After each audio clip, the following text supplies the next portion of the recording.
എല്ലാവർക്കും നമസ്കാരം. ഇന്ന് നമ്മൾ CPOയുടെ special topics POQ and model questions ആണ് ഡിസ്കസ് ചെയ്യാൻ പോകുന്നത്. നമുക്കറിയാം, വരാൻ പോകുന്ന CPO എക്സാമിന് നമ്മൾ ഒരു ടോപ്പിക്, ഒരു ക്വസ്റ്റ്യൻ പറഞ്ഞ് അതിൻ്റെ റിലേറ്റഡ് ഫാക്ട്സുമായിട്ട് പറയുന്ന ക്ലാസ്സാണ്. ഓക്കെ, മാക്സിമം അത് യൂട്ടിലൈസ് ചെയ്തുള്ളൂ. ഓക്കെ, അപ്പോൾ ഫസ്റ്റ് ക്വസ്റ്റ്യനിലേക്ക് പോകാം. വിനു കാരണം അരുൺ ഒരു കെട്ടിടത്തിനുള്ളിൽ എത്തുകയും അരുണിന് യാതൊരു വിധത്തിലും പുറത്തു കടക്കാൻ ആവാത്ത വിധത്തിൽ കെട്ടിടം പൂട്ടുകയും ചെയ്യുന്നു. താഴെ തന്നിരിക്കുന്നവയിൽ നിന്ന് തെറ്റായ പ്രസ്താവനകൾ കണ്ടെത്തുക. അതായത് നമ്മൾ BNS ഒരു പോർഷനാണ് ഇപ്പോൾ എടുക്കുന്നത്. BNS ഒരു പോർഷൻ, BNS ഏത് സെക്ഷൻ എന്ന് ചോദിച്ചു കഴിഞ്ഞാൽ നിങ്ങൾ കൃത്യമായിട്ട് എൻ്റെ കൂടെ ചേർന്ന് പഠിക്കുക കേട്ടോ. BNS ഏത് സെക്ഷൻ ചോദിച്ചാൽ 126 127 പഠിക്കുന്നത്. BNS 126 127 നമ്മൾ പഠിക്കുന്നത്. വിനു കാരണം അരുൺ ഒരു കെട്ടിടത്തിനുള്ളിൽ എത്തുകയും അരുണിന് യാതൊരു വിധത്തിലും പുറത്തു കിടക്കാനാവാത്ത വിധത്തിൽ കെട്ടിടം പൂട്ടുകയും ചെയ്യുന്നു. താഴെ തന്നിരിക്കുന്നവയിൽ തെറ്റായ പ്രസ്താവന. വിനു അരുണിനെ അന്യായമായി തടസ്സപ്പെടുത്തുന്നു, തടഞ്ഞു വെക്കുന്നു, പരിമിതപ്പെടുന്നു, നിയന്ത്രണം. ഇതിൽ ഏതൊക്കെ ശരി ഏതൊക്കെ തെറ്റ് എന്നാണ് ചോദ്യം. ഏതൊക്കെ ശരി ഏതൊക്കെ തെറ്റ് വരാം എന്ന് ചോദിച്ചാൽ, അപ്പോൾ പുറത്തു കിടക്കാനാവാത്ത വിധം കെട്ടിടം പൂട്ടുകയാണെങ്കിൽ അന്യായമായി തടഞ്ഞു വെക്കുകയാണ്. BNS 127 വകുപ്പാണ്. BNS 127 വകുപ്പാണ്. ക്ലിയർ? എങ്കിൽ അന്യായമായ തടസ്സപ്പെടുത്തുക എന്ന് പറയുന്നതിൽ BNS 126 ആയിരുന്നേനെ. തടസ്സപ്പെടുത്തുകയ്ക്ക് മറ്റൊരു വാക്കാണ് നിയന്ത്രണപ്പെടുത്തുക, തടഞ്ഞു വയ്ക്കുകയ്ക്ക് മറ്റൊരു വാക്കാണ് പരിമിതപ്പെടുത്തുക. എങ്കിൽ ഇവിടെ ശരിയായ പ്രസ്താവന ഏതൊക്കെയെന്ന് ചോദിച്ചാൽ, വിനു അന്യായമായി തടഞ്ഞു വയ്ക്കുന്നു എന്നുള്ളത് ശരിയാണ്, ഇവ പരിമിതപ്പെടുത്തു എന്നുള്ളത് ശരിയാണ്. 2ഉം 3ഉം ഇവിടെ ശരിയെന്നാണ് ആൻസർ. ഓക്കെ, 2ഉം 3ഉം ശരി. ഇനി 1ഉം 4ഉം ശരിയാകണമെങ്കിൽ ഇത് കണ്ടീഷൻ അന്യായമായി തടസ്സപ്പെടുത്തുക അല്ലെങ്കിൽ 126 ആയനെ. BNS 126ഉം BNS 127ഉം നിർബന്ധമായും പഠിക്കുക. ഞാൻ ഓരോ ക്വസ്റ്റ്യൻ എത്തുമ്പോഴും നിങ്ങൾ എന്ത് ചെയ്യാം, വ്യക്തമായിട്ട് അത് പഠിക്കുകയും കൂടെ വേണം. ക്ലിയർ? രണ്ടാമത്തെ ക്വസ്റ്റ്യനിലേക്ക് പോകുന്നു. ആശ തന്റെ സുഹൃത്തായ ദിവ്യയുടെ മൊബൈൽ ഫോൺ തന്റേതാണെന്ന ധാരണയിൽ ദിവ്യയുടെ കൈവശത്ത് നിന്ന് എടുക്കുകയും എന്നാൽ അത് തന്റേതല്ല എന്ന ബോധ്യത്തോടെ സ്വന്തം ആവശ്യത്തിന് ആശ ഉപയോഗിക്കുകയും ചെയ്യുന്നു. താഴെ പറയുന്നതിൽ ശരിയായ പ്രസ്താവനകൾ ഏത്? അതായത് ആശ തന്റെ സുഹൃത്തായ ദിവ്യയുടെ മൊബൈൽ ഫോൺ തന്റേതാണെന്ന ധാരണയിൽ ദിവ്യയുടെ കൈവശത്ത് നിന്ന് എടുക്കുകയും. അപ്പം ഞാനൊരു കാര്യം പറയട്ടെ, ഇവിടെ നടന്ന കുറ്റം എന്ന് പറഞ്ഞാൽ മോഷണമല്ല. കാരണം തന്റെ അറിയാതെ എടുത്തു പോയതാണ്, അത് മോഷണമല്ല. ഇനി തന്റേതല്ല എന്ന ബോധ്യത്തോടെ എടുത്തിട്ടും ഉപയോഗിക്കുകയാണെങ്കിൽ അവിടെ ദുർവിനിയോഗമാണ് വരുന്നത്. ഏതൊരു വസ്തു, മൊബൈൽ ഫോൺ ആയിക്കോട്ടെ, ബുക്ക് ആയിക്കോട്ടെ, ഫോൺ ആയിക്കോട്ടെ, പേഴ്സ് ആയിക്കോട്ടെ, ഏതൊരു വസ്തുവും എടുക്കുന്ന സമയം കുറ്റക്കാരല്ല. എടുത്തതിന് ശേഷം നമ്മുടേതല്ല എന്ന ബോധ്യം വന്നതിന് ശേഷം തിരികെ കൊടുത്തില്ല എങ്കിൽ അതാണ് എന്ത്? അത് ദുർവിനിയോഗം. അപ്പൊ ഇവിടുത്തെ ആൻസർ ഓപ്ഷൻ സി ആണ്. ആശ നേരുകേടായ ദുർവിനിയോഗത്തിന് ശിക്ഷിക്കപ്പെടും. അപ്പൊ ശിക്ഷിക്കപ്പെടും. ദുർവിനിയോഗത്തിന്റെ ആൻസർ മറക്കരുത്. ഏതൊരു ക്വസ്റ്റ്യനും നമുക്കറിയാം 314 ദുർവിനിയോഗം, 316 വിശ്വാസലംഘനം. ദുർവിനിയോഗത്തിന് നമുക്കറിയാം 6 മാസം മുതൽ ശിക്ഷ കിട്ടും, 6 മാസം മുതൽ 2 വർഷം വരെയുള്ള ശിക്ഷ കിട്ടും ദുർവിനിയോഗത്തിന്. അപ്പോൾ ദുർവിനിയോഗം എന്ന് പറഞ്ഞാൽ നമ്മുടേതല്ലെന്ന് അറിഞ്ഞിട്ടും അതെടുത്ത് ഉപയോഗിക്കുകയാണെങ്കിൽ അത് നേരുകേടായ ദുർവിനിയോഗം എന്ന് കണക്കാക്കാം. ക്ലിയർ ആണോ? ക്ലിയർ. അടുത്ത ക്വസ്റ്റ്യനിലേക്ക് പോവാം. സി ഒരു കുറ്റിക്കാടിന്റെ പിന്നിലാണെന്ന് എക്സിന് അറിയാം, ഒയ്ക്ക് അതറിയില്ല. എക്സിന്റെ പ്രേരണയാൽ ഒയ് കുറ്റിക്കാടിന് നേരെ വെടിവെക്കുന്നു. അങ്ങനെ സി മരണപ്പെടുന്നു.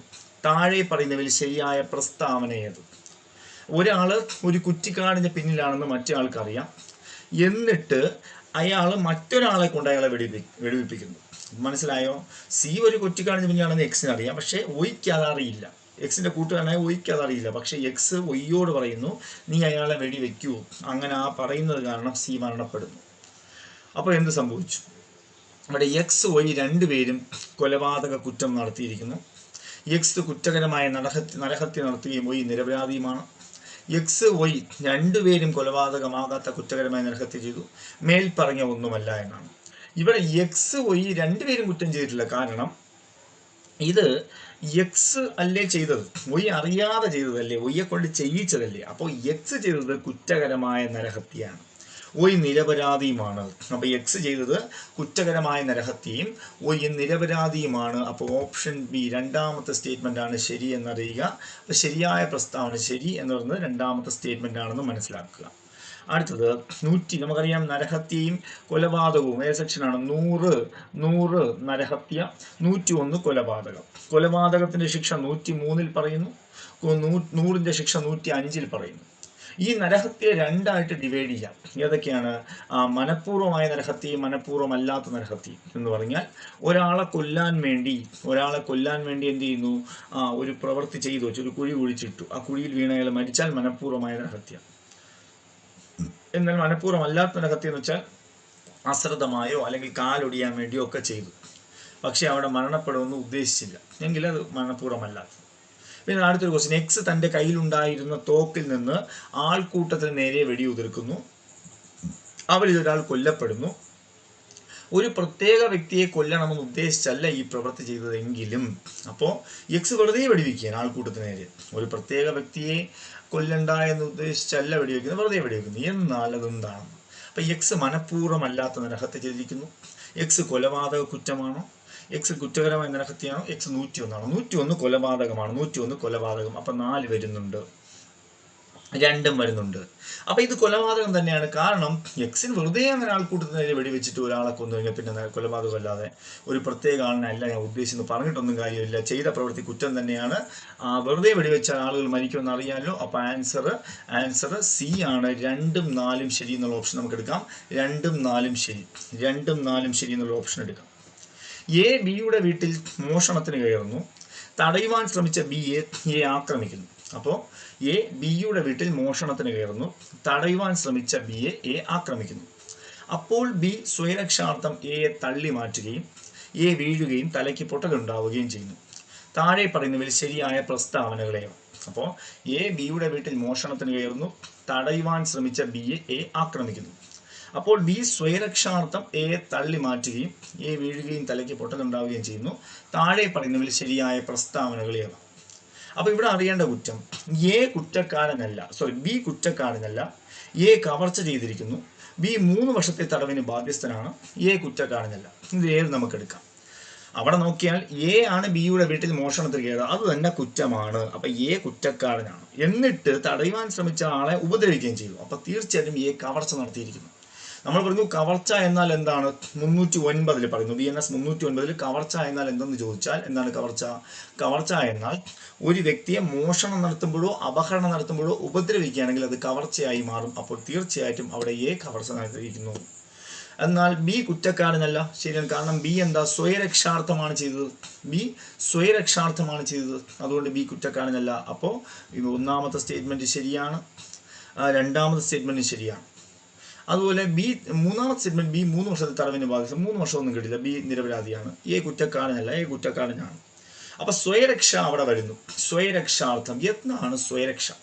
നമുക്കറിയാം BNS 34ാമത്തെ വകുപ്പാണ് സ്വയരക്ഷയെ പറ്റി പറയുന്നത്. അപ്പൊ സ്വയരക്ഷയെ പറ്റി പറയുന്ന വകുപ്പ് ഏതാണ്? 34. ഈ 34ാമത്തെ വകുപ്പിൽ സ്വയരക്ഷാർത്ഥം ചെയ്യുന്ന യാതൊന്നും, സ്വയരക്ഷാ അവകാശത്തിന്റെ പ്രയോഗത്തിൽ വരുന്ന യാതൊന്നും കുറ്റമല്ല എന്ന് പറയുന്നുണ്ട്. സ്വയരക്ഷയുടെ പ്രയോഗത്തിൽ വരുന്ന യാതൊന്നും കുറ്റമല്ല എന്ന് പറയുന്നുണ്ട്. അപ്പൊ അവിടെ ഓർമ്മിക്കണം 34 സ്വയരക്ഷാവകാശം 2 വിധത്തിലുണ്ട്. സ്വയരക്ഷാവകാശം 2 വിധത്തിലുണ്ട്. ഏതൊക്കെയാണ് അതിന് 2 വിധം എന്ന് ചോദിച്ചാൽ, ഒന്ന് എന്താണ്? ശരീരത്തിനെതിരെയുള്ള സ്വയരക്ഷാവകാശവും വസ്തുക്കൾക്കെതിരെയുള്ള സ്വയരക്ഷാവകാശം. ശരീരത്തിനെതിരെയുള്ള സ്വയരക്ഷാവകാശവും വസ്തുക്കൾക്കെതിരെയുള്ള സ്വയരക്ഷാവകാശം. അപ്പോൾ എയും അവിടെ ഓർമ്മിക്കേണ്ടത്. അപ്പോൾ ഇവിടെ ബി സ്വയരക്ഷാർത്ഥമല്ലേ ചെയ്തത്. അതുപോലെ തന്നെ വേണമെങ്കിൽ സ്വയരക്ഷാവകാശം ഇല്ലാത്ത കണ്ടീഷൻ ഏതാണ്? 37 സ്വയരക്ഷാവകാശത്തിന് നിയന്ത്രണമുണ്ട്. 37ാമത്തെ വകുപ്പിൽ എഴുതി വെച്ച് പഠിച്ചോളാം. ഈ സ്വയരക്ഷാവകാശത്തിന് നിയന്ത്രണമുണ്ട് എന്ന് പറഞ്ഞാൽ എപ്പോഴും നമുക്ക് സ്വയരക്ഷാവകാശം പ്രയോഗിക്കാൻ സാധിക്കില്ല. സ്വയരക്ഷാവകാശം പ്രയോഗിക്കാൻ സാധിക്കാത്ത കണ്ടീഷൻ ചോദിച്ചു കഴിഞ്ഞാൽ, ഇപ്പോൾ ഒരു പബ്ലിക് സർവന്റ് ഒരാളെ കൊല്ലാൻ വേണ്ടിയല്ലാതെ അയാളുടെ ഡ്യൂട്ടി ചെയ്യുമ്പോൾ അയാൾക്കെതിരെ ഒരിക്കലും സ്വയരക്ഷാവകാശം പ്രയോഗിക്കരുത്. ഒരു പബ്ലിക് സർവന്റ് ഒരാളെ അറസ്റ്റ് ചെയ്യാൻ വരിക അല്ലെങ്കിൽ അയാളുടെ ഡ്യൂട്ടി ചെയ്യാൻ വരുമ്പോൾ അയാൾക്കെതിരെ സ്വയരക്ഷാവകാശം ചെയ്യാൻ പാടില്ല.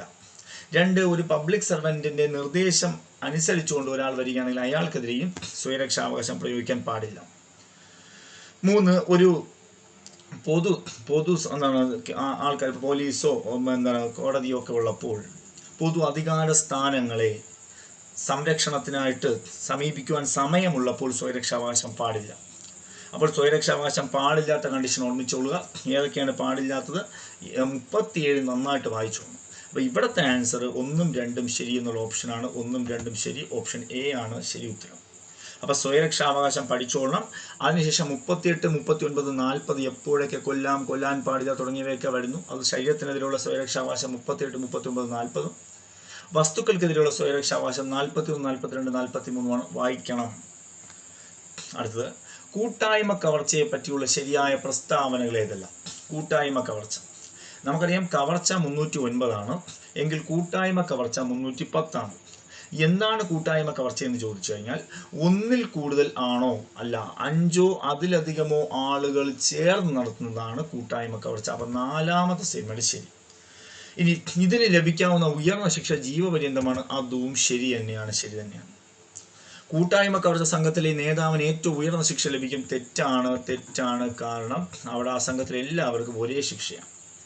ഒന്നിൽ കൂടുതലുള്ള ആൾക്കാരും അല്ല, അത് 5ൽ കൂടുതൽ ആൾക്കാർ അല്ലെ 5ലധികമോ. അപ്പോൾ മാത്രമല്ല, കൂട്ടായ്മ കവർച്ച നമുക്കറിയാം കൂട്ടമായി. നമുക്കറിയാം എന്താണ് BNSലെ 3 clause അല്ലെ 3 clause 5ൽ എന്ത് പറയുന്നു? 3 clause 5ൽ എന്ത് പറയുന്നു? പറഞ്ഞേ. 3 clause 5ൽ പറയുന്നു, ഒരു കൂട്ടം ആൾക്കാർ ഒരു കുറ്റം ചെയ്യുമ്പോൾ മുഴുവൻ പേർക്കും ശിക്ഷ ലഭിക്കും, ഒരേ ശിക്ഷ ലഭിക്കുമെന്നാണ് 3 clause 5ൽ. അത് തന്നെയാണ് ഇവിടെയും പ്രാവർത്തികമാക്കുന്നത്. അപ്പോൾ കൂട്ടായ്മ കവർച്ചയുമായി ബന്ധപ്പെട്ട കാര്യങ്ങൾ ഇവിടെ ഓർമ്മിക്കുക. എയുടെ നേരെ മുഷ്ടി കുലുക്കുന്നത് വഴി താൻ എ അടിക്കുവാൻ പോവുകയാണെന്ന് വിശ്വസിപ്പിച്ചുകൊണ്ട് എക്സ് എക്ക് നേരെ മുഷ്ടി കുലുക്കുന്നു. ഇവിടെ എക്സ് നടത്തിയ കുറ്റമെന്നാണ്. അതായത് അടിച്ചില്ല, അടിക്കുവാൻ പോകുന്നു എന്ന് പറഞ്ഞ് മുഷ്ടി ചുരുട്ടിക്കൊണ്ട് എയുടെ നേരെ പോവുകയാണ്. എയുടെ നേരെ മുഷ്ടി കുലുക്കുന്ന വഴി എ അടിക്കുവാൻ പോവുകയാണെന്ന് വിശ്വസിച്ചുകൊണ്ട് എക്സ് എക്ക് നേരെ പോകുന്നു.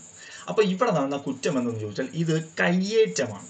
കയ്യേറ്റം എപ്പോഴും പഠിക്കേണ്ടത് കയ്യേറ്റവും കുറ്റകരമായ ബലവും തമ്മിലുള്ള വ്യത്യാസം.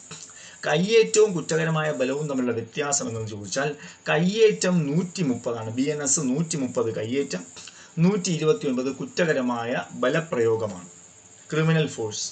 അവിടെ 130 പറയുന്നത് എന്താണ് കയ്യേറ്റം എന്ന് വെച്ചാൽ ഒരു തയ്യാറെടുപ്പ്, ഒരു പ്രവൃത്തി ചെയ്യാനുള്ള തയ്യാറെടുപ്പിനെ കയ്യേറ്റം. അവിടെ ശരീരത്തിൽ തൊടണമെന്ന് യാതൊരു നിർബന്ധവുമില്ല. ഏത് ക്വസ്റ്റ്യനിൽ നിങ്ങൾക്ക് അത് വന്നാലും കയ്യേറ്റം എന്ന് പറഞ്ഞാൽ തയ്യാറെടുപ്പ്. ഇടിക്കാൻ പോകുന്നു, അടിക്കാൻ പോകുന്നു, നായയുടെ മാസ്ക് കഴിച്ചിട്ട് കടിക്കാൻ പറയുന്നില്ല, മാസ്ക് കഴിച്ച് നമ്മളെ പേടിപ്പിക്കുന്നു. ഇതൊക്കെയാണ് കയ്യേറ്റം. എന്നാൽ ഇത് ബലപ്രയോഗമാകണമെങ്കിൽ ഇപ്പോൾ നമ്മൾ ഒരാളെ പിടിച്ച് തള്ളുന്നു, അല്ലെങ്കിൽ നമ്മൾ ഒരാളെ ബോട്ടിൽ നിന്ന് അഴിച്ചങ്ങ് വിടുന്നു, നമ്മൾ കാരണം അയാൾ നീങ്ങുന്നു, അല്ലെ വസ്തു നീങ്ങുന്നാലല്ലേ ബലം.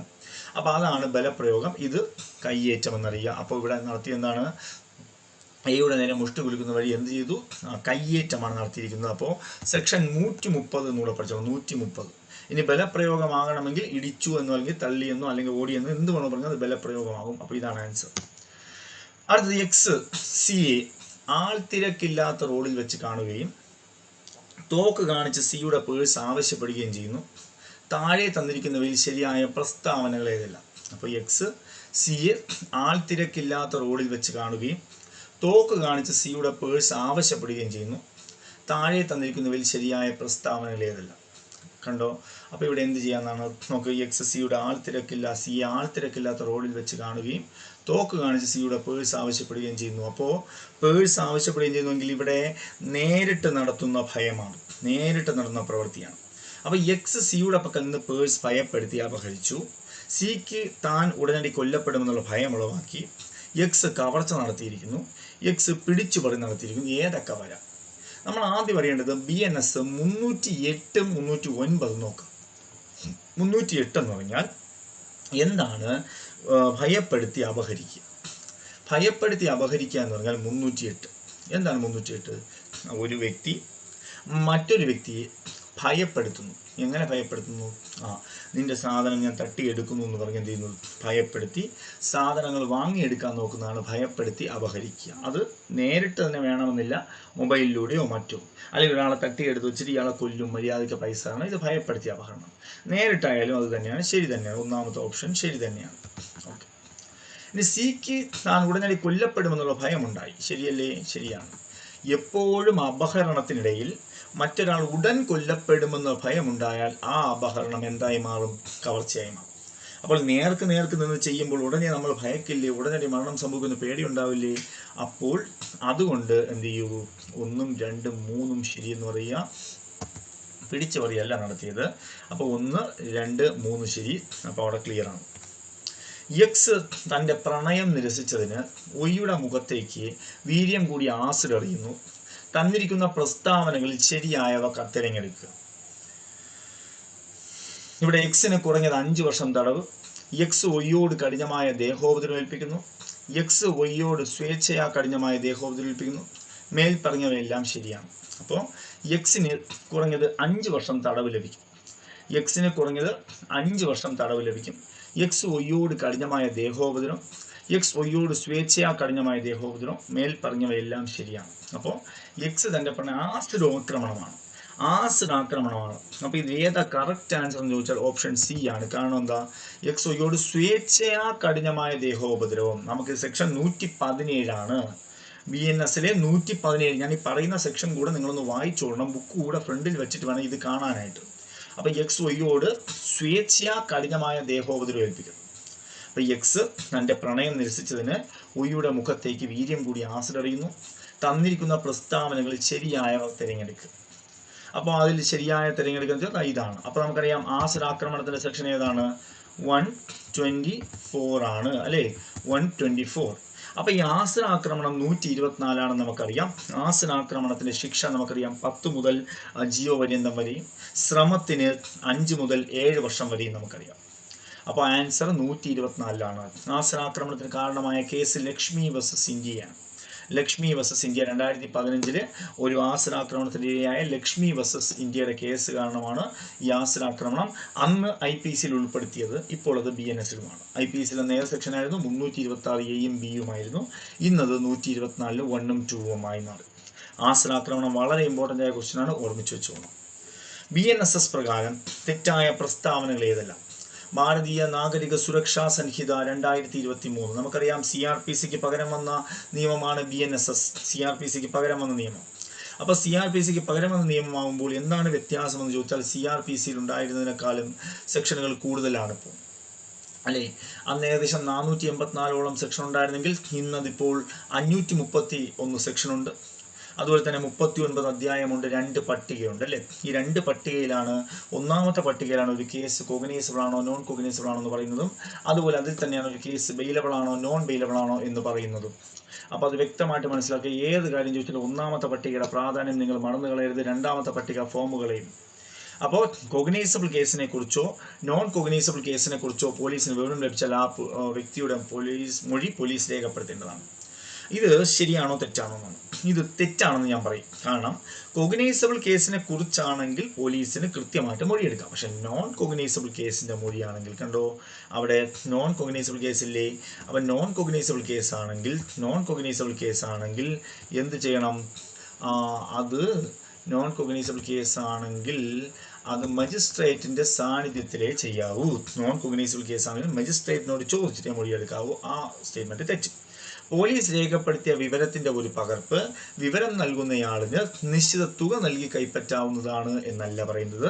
പോലീസ് രേഖപ്പെടുത്തിയ വിവരത്തിന്റെ ഒരു പകർപ്പ് വിവരം നൽകുന്നയാളിന് സൗജന്യമായി നൽകണമെന്നാണ്. ആ സ്റ്റേറ്റ്മെന്റും തെറ്റാണ്. ഒരു കേസ് 2ഓ അതിലധികമോ കുറ്റങ്ങൾ സംബന്ധിക്കുന്നതും അവയിൽ 2എണ്ണമെങ്കിലും കോഗ്നൈസബിൾ ആയാൽ ആ കേസ് കോഗ്നൈസബിൾ കേസായി കരുതപ്പെടുന്നു. ശരിയല്ല. ഒരു കേസ് 1ഓ അതിലധികമോ മതി, 1 മതി. ഒരു കേസെങ്കിലും കോഗ്നൈസബിൾ ആയാൽ ബാക്കി എല്ലാ കേസും കോഗ്നൈസബിൾ ആയി മാറും. അതും തെറ്റാണ്. 4. BNSലെ 63 ബലാത്സംഗ പ്രകാരം ഒരു കുറ്റത്തെക്കുറിച്ചുള്ള വിവരം കുറ്റത്തിനിരയായ സ്ത്രീ നൽകുമ്പോൾ അപ്രകാരം വിവരം രേഖപ്പെടുത്തുന്നത് വീഡിയോയിൽ ചിത്രീകരിക്കാൻ പാടില്ല എന്നാണ്. 63ാമത്തെ വകുപ്പ് ബലാത്സംഗമാണ് BNS. ഒരു സ്ത്രീയുടെ വിവരം നൽകുമ്പോൾ ആ വിവരം കൃത്യമായിട്ട് ഓഡിയോ വീഡിയോ റെക്കോർഡ് ചെയ്യണം എന്നാണ് പറയുന്നത്. അപ്പോൾ ഇതിന്റെ ആൻസർ എന്തായിരിക്കും എന്ന് ചോദിച്ചാൽ എന്തൊക്കെ തെറ്റെന്നല്ലേ? തെറ്റായ പ്രസ്താവന 1 തെറ്റ് ക്ലിയർ ആണോ? 2 തെറ്റ് ക്ലിയർ ആണോ? 3 തെറ്റ് ക്ലിയർ ആണോ? 4 തെറ്റ് ക്ലിയർ ആണോ അല്ലേ? അപ്പോൾ ഞാൻ അതിന്റെ ആൻസർ പറഞ്ഞിരുന്നു.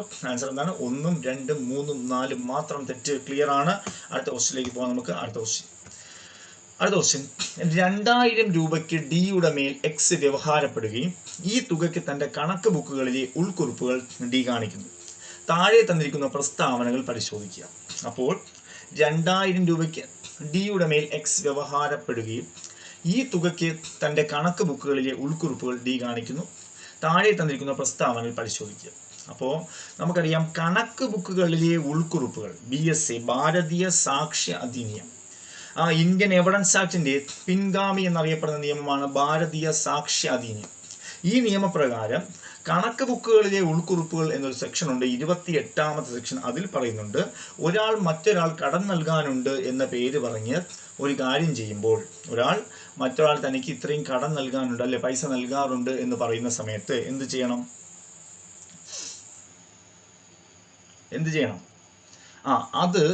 അത് മാത്രം വെച്ച് എന്ത് ചെയ്യാൻ പറ്റില്ല? തെളിയിക്കാൻ പറ്റില്ല എന്നാണ് പറയുന്നത്. അതായത് ഇത് വെച്ച് മാത്രം തെളിയിക്കാൻ പറ്റില്ല. എന്തുകൊണ്ടെന്നറിയോ? ഒരു മിനിറ്റ്. ഓക്കെ, തെളിയിക്കാൻ പറ്റില്ല. കാരണം നമ്മുടെ സ്വന്തം ബുക്കില് എന്തെങ്കിലും ഒരു കാര്യം എഴുതി വെച്ചിട്ട് മറ്റൊരാൾ ഇത് ചെയ്തു തരണം എന്ന് പറഞ്ഞാൽ നടക്കാത്ത കാര്യമാണ്. നമ്മുടെ ബുക്കിൽ എഴുതി വെച്ചേക്കാണെങ്കിൽ എനിക്ക് 2000 രൂപ ഇന്ന ആൾ തരാനുണ്ട് എന്ന് എഴുതി വെച്ചാൽ, എനിക്ക് 2000 രൂപ ഇന്ന ആൾ തരാനുണ്ടെന്ന് എഴുതി വെച്ചാൽ നമ്മുടെ ബുക്കിൽ നമുക്ക് ഇഷ്ടമുള്ള എഴുതി വയ്ക്കാം. എന്നിട്ട് കോടതിയിൽ പോയി പറയുകയാണ്, സാർ എനിക്ക് 2000 രൂപ തരാനുണ്ട്. കോടതി പറയും, ശരി, ഈ ഉൾക്കുറിപ്പുകൾ BSA പ്രകാരം പ്രസക്ത വസ്തുക്കളായി കണക്കാക്കാൻ കഴിയും. അപ്പോൾ ഈ സ്റ്റേറ്റ്മെന്റ് തെറ്റാണ്. കാരണം ഇത് പ്രസക്തമായതുകൊണ്ടാണ് നമുക്ക് BSAയിൽ തന്നിരിക്കുന്നത്, 28ാമത്തെ വകുപ്പിൽ തന്നിരിക്കുന്നത്, പ്രസക്തമായതുകൊണ്ടാണ് തന്നിരിക്കുന്നത്. ഓക്കെ അല്ലേ? അപ്പോൾ അത് ശരിയാണ്. എന്തുകൊണ്ടെന്ന് കോടതി അത് കേൾക്കും. ഇനി ഈ ഉൾക്കുറിപ്പുകൾ മാത്രം ഉപയോഗിച്ച് കടബാധ്യത തെളിയിക്കാനാകില്ല. കാരണം എന്താ? ഈ എഴുതി വെച്ചത് മാത്രം വെച്ച് തെളിയിക്കാനാകില്ല. ഇതിനോടൊപ്പം മറ്റു തെളിവുകൾ ഉണ്ടെങ്കിൽ കടം തെളിയിക്കാം. അതും തെറ്റാണ്.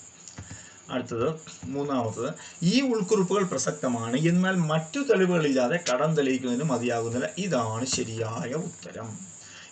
ശരിയായ ഉത്തരം. അപ്പൊ 3 മാത്രം ശരി എന്ന ഓപ്ഷനിലേക്ക് പോകാം. നമുക്ക് ഓപ്ഷൻ സി ആണ് ശരി ഉത്തരം എന്നറിയുക. അപ്പൊ കണക്ക് ബുക്കുകളിലെ ഉൾക്കുറിപ്പൊക്കെ ഓക്കെ തന്നെയാണ്, പക്ഷെ മറ്റു തെളിവുകളില്ലാതെ കടം തെളിയിക്കാൻ പറ്റില്ല. ക്ലിയർ ആണ്? അടുത്തത്, താഴെ പറയുന്നവയിൽ മോഷണവുമായി ബന്ധപ്പെട്ട പ്രസ്താവനകളിൽ ശരിയല്ലാത്ത പ്രസ്താവന അല്ലെങ്കിൽ പ്രസ്താവനകൾ ഏതെല്ലാം? ഏതെങ്കിലും ആളുടെ കൈവശത്ത് നിന്ന് ആ ആളുടെ സമ്മതം കൂടാതെ ഏതെങ്കിലും ജംഗമ വസ്തു നേരുകേടായി എടുക്കാനുള്ള ശ്രമം മോഷണമല്ല. അയാളുടെ സമ്മതം കൂടാതെ എടുക്കുന്നത് മോഷണമാണ്, അത് ഏത് വസ്തുവായാലും. അപ്പോൾ ജംഗമ വസ്തു എന്നൊരു വാക്ക് വന്നിവിടെ. ജംഗമ വസ്തു എന്താണ്? ജംഗമ വസ്തു എന്ന് ചോദിച്ചാൽ BNS 303 മോഷണത്തിന് എപ്പോഴും ജംഗമ വസ്തു മാത്രമേ വിധേയമാകൂ എന്ന് പറഞ്ഞാൽ, ജംഗമ വസ്തു മൂവബിൾ പ്രോപ്പർട്ടി. നമുക്ക് മോഷ്ടിക്കാൻ ഒരിക്കലും മൂവ് ചെയ്യാൻ പറ്റാത്ത വസ്തു എടുത്തുകൊണ്ട് പോകാൻ പറ്റും. നമുക്ക് കയ്യിലെടുക്കാൻ പറ്റുന്നതല്ലേ എടുക്കാൻ പറ്റുള്ളൂ. അല്ലാതെ ഇപ്പോൾ ഒരു വീടിനെ എടുത്തുകൊണ്ട് പോകാൻ പറ്റുമോ? ഒരു വലിയ കെട്ടിടത്തിന് എടുത്തുകൊണ്ട് പോകാൻ പറ്റുമോ? ഒരു മലയെ എടുത്തുകൊണ്ട് പോകാൻ പറ്റുമോ? അതൊന്നും എടുക്കാൻ പറ്റില്ല. അതൊക്കെ സ്ഥാവര വസ്തു എന്ന് പറയും. അപ്പൊ ഈ ജംഗമ വസ്തുവിനെ മാത്രമാണ് നമ്മൾ മോഷണം എന്ന് പറയുന്നത്. അപ്പൊ ഇവിടെ ജംഗമ വസ്തു എടുക്കുന്ന മോഷണമല്ല എന്ന് പറഞ്ഞാൽ ഈ സ്റ്റേറ്റ്മെന്റ് തെറ്റാണ്. ഏതെങ്കിലും ഒരു ജന്തുവിനെയും ആ ജന്തു വഴി മറ്റേതെങ്കിലും വസ്തുവിനെയോ നീക്കുന്നത് മോഷണമാണ്. ഏതെങ്കിലും ഒരു ജന്തുവിനെയും ആ ജന്തു വഴി മറ്റേതെങ്കിലും വസ്തുവിനെയും നീക്കം ചെയ്തത് മോഷണം തന്നെ. ജന്തുവിനെ നീക്കിയാലോ മറ്റേത് വസ്തുവിനെ ചെയ്താലോ മോഷണം തന്നെയാണ്. ഒരു സാധനം നീക്കുന്നതിൽ തടസ്സം മാറ്റുന്നത് മോഷണമല്ല എന്നാണ് പറയുന്നത്. സാധനം നീക്കുന്നതിൽ തടസ്സം എന്ന് വെച്ചാൽ, ഒരു വീട്ടിൽ ഒരു സാധനം എടുക്കാൻ കതകിനെ അടിച്ചു പൊട്ടിച്ചാൽ മോഷണമല്ലേ? അത് മോഷണമാണ്. അപ്പോൾ ഒരു സാധനം നീക്കുന്നതിൽ തടസ്സം മാറ്റുന്നത് മോഷണമല്ല എന്ന് പറഞ്ഞാൽ തെറ്റാണ്. അത് മോഷണമാണ്, അത് തെറ്റാണ്. ഭൂബദ്ധമായിട്ടുള്ള ജംഗമ വസ്തു ഭൂമിയിൽ നിന്ന് വേർപെടുത്തിയാൽ മോഷണത്തിന് വിധേയമാക്കാം. ശരി. ഭൂബദ്ധമായിട്ടുള്ള എന്ന് പറഞ്ഞാൽ ഭൂമിയിൽ ബന്ധിപ്പിച്ച് വെച്ചിട്ടുള്ള ഏതൊരു വസ്തു ജംഗമ വസ്തു ഭൂമിയിൽ നിന്ന് വേർപെടുത്തിയാൽ, ആ വസ്തു ഭൂമിയിൽ നിന്ന് വേർപെടുത്തിയാലുടൻ അത് മോഷണത്തിന് വിധേയമാക്കാം. അത് ശരിയാണ്. അപ്പോൾ 2ഉം 4ഉം ശരി, 1ഉം 3ഉം തെറ്റ് എന്ന ഓപ്ഷൻ എവിടെയെങ്കിലും ഉണ്ടോ? ഉണ്ട്. ഓപ്ഷൻ ബിയിലുണ്ട്. 2ഉം 4ഉം ശരി, 1ഉം 3ഉം തെറ്റെന്ന് മനസ്സിലാക്കുക. മോഷണത്തിന്റെ ക്വസ്റ്റ്യൻ 303. ഭയപ്പെടുത്തിയുള്ള അപഹരണത്തിൽ ജംഗമ വസ്തുക്കൾ മാത്രമേ ഉൾപ്പെടൂ. അതൊരു അപഹരണമാണ്. 300 ഏതിൽ വരുന്നു? 8. അപഹരണത്തിൽ എന്ത് വസ്തുക്കളും ചെയ്യാം. മനസ്സിലായോ? ഇപ്പം സ്ഥാവര വസ്തുവായാലും ജംഗമ വസ്തുവായാലും അപഹരണത്തിൽ ഉൾപ്പെടുത്താം. ഇനി ഭയപ്പെടുത്തിയുള്ള അപഹരണത്തെക്കുറിച്ച് പ്രതിപാദിക്കുന്ന വകുപ്പ് 308 ശരി തന്നെയാണ്. അപ്പോൾ ഭയപ്പെടുത്തിയുള്ള അപഹരണത്തിൽ ജംഗമ വസ്തു മാത്രമേ ഉൾപ്പെടുത്തൂ എന്ന് പറഞ്ഞാൽ അത് തെറ്റായ പ്രസ്താവനയാണ്. രണ്ടാമത്തെ പ്രസ്താവന ശരി തന്നെയാണ്. ഭയപ്പെടുത്തിയുള്ള അപഹരണത്തെക്കുറിച്ച് പ്രതിപാദിക്കുന്ന BNSലെ സെക്ഷൻ 308. സ്ഥാവര ജംഗമ വസ്തുക്കൾ ഭയപ്പെടുത്തിയുള്ള അപഹരണത്തിലൂടെ ഒരാൾക്ക് സ്വന്തമാക്കാം. ശരി തന്നെയാണ്. അപ്പം അതിനർത്ഥം ഭയപ്പെടുത്തിയുള്ള അപഹരണത്തിലൂടെ രണ്ടും സ്വന്തമാക്കാം. പേടിപ്പിച്ച് വാങ്ങിച്ചൂടെ? വീട് എഴുതി വാങ്ങിച്ചൂടെ? വസ്തു എടുത്തൂടെ? എല്ലാം വാങ്ങാം. അപ്പോൾ 2ഉം 3ഉം ശരി എന്നുള്ള ഓപ്ഷൻ നമുക്ക് നോക്കാം. ഓപ്ഷൻ ഡി ആണ് 2ഉം 3ഉം ശരി എന്നുള്ള ഓപ്ഷൻ. മനസ്സിലായെന്ന് വിശ്വസിക്കുന്നു. അടുത്ത ക്വസ്റ്റിലേക്ക് പോകുന്നു. ഒരു ക്രിമിനൽ പ്രവൃത്തി പൊതു താല്പര്യത്തിന് വേണ്ടി നിരവധി വ്യക്തികൾ ചെയ്യുമ്പോൾ അത്തരത്തിലുള്ള ഓരോ വ്യക്തിയും ആ പ്രവർത്തനം ചെയ്തതുപോലെ തന്നെ ബാധ്യസ്ഥനാണെന്ന് പറയുന്ന വകുപ്പ് ഏതെന്ന് ചോദിച്ചാൽ അത് 3 clause 5 ആണ് ശരി ഉത്തരം. 3 clause 5. അപ്പോൾ ഒരു ക്രിമിനൽ പ്രവൃത്തി പൊതു താല്പര്യത്തിന് വേണ്ടി നിരവധി വ്യക്തികൾ ചെയ്യുമ്പോൾ അത്തരത്തിലുള്ള ഓരോ വ്യക്തിയും ആ പ്രവൃത്തി ചെയ്തതുപോലെ തന്നെ ബാധ്യസ്ഥരാണ് എന്ന് പറയുന്നത് 3 + 5 ആണ്. എന്ന് പറഞ്ഞാൽ എന്താണ്? അതായത് ഞാൻ നേരത്തെ പറഞ്ഞ BNS-ലെ ഒരു കൂട്ടം ആൾക്കാർ ഒരേ പ്രവൃത്തി ചെയ്താൽ അവരെല്ലാവരും കുറ്റക്കാരാണ്. കുറ്റസമ്മതം അസ്വീകാര്യമായി കണക്കാക്കുന്നതിന് മുൻപ് അവ പ്രേരണ, ഭീഷണി, നിർബന്ധം അല്ലെങ്കിൽ വാഗ്ദാനത്തിലൂടെ നേടിയ ഒരു കുറ്റസമ്മതം തുടങ്ങിയ ഘടകങ്ങൾ സ്വാധീനിച്ചിട്ടുണ്ടോ എന്ന് നിർണ്ണയിക്കേണ്ടത് ആരാണ്? അപ്പോൾ കുറ്റസമ്മതം അസ്വീകാര്യമായി കണക്കാക്കുന്നതിന് മുൻപ് അവ പ്രേരണ, ഭീഷണി, നിർബന്ധം അല്ലെങ്കിൽ വാഗ്ദാനത്തിലൂടെ നേടിയ ഒരു കുറ്റസമ്മതം തുടങ്ങിയ ഘടകങ്ങൾ സ്വാധീനിച്ചിട്ടുണ്ടോ എന്ന് തീരുമാനിക്കേണ്ട ആര് തന്നെയാണ്? കോടതിയാണല്ലോ കുറ്റസമ്മതം കേൾക്കേണ്ടത്.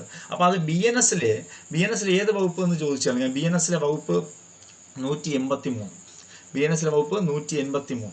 ഈ 183-ാമത്തെ വകുപ്പ് പ്രകാരം എന്ത് പറയുന്നു? ഒരു കുറ്റസമ്മതം എന്ത് പറയാം നമുക്ക്? ഒരു കുറ്റസമ്മതം 183-ാമത്തെ വകുപ്പ് പ്രകാരം ഒരു കുറ്റസമ്മതം അല്ലെങ്കിൽ BSI-ലെ 22 ഈ കുറ്റസമ്മതമെല്ലാം ഏതെങ്കിലും ഒരു മജിസ്ട്രേറ്റിന്റെ അടുക്കൽ പറയാമെന്നാണ് പറയുന്നത്. ഏത് മജിസ്ട്രേറ്റിന്റെ അടുത്ത് പറഞ്ഞാലും അത് സ്വീകാര്യമാണ്. പക്ഷെ അതെപ്പോഴും ഭീഷണിയോ നിർബന്ധമോ പ്രേരണയോ നീക്കം ചെയ്തതിന് ശേഷം പറഞ്ഞാലേ എന്ത് ചെയ്യുള്ളൂ? അത് സ്വീകാര്യമാവുകയുള്ളൂ. അത് കറക്റ്റാണ്. അടുത്തത് പോവാം. പോലീസ് സേവനങ്ങൾ ലഭിക്കുന്നതിനുള്ള ജനങ്ങളുടെ അവകാശത്തെക്കുറിച്ച് പ്രതിപാദിക്കുന്ന കേരള പോലീസ് ആക്ടിലെ സെക്ഷൻ ഏതാണ്?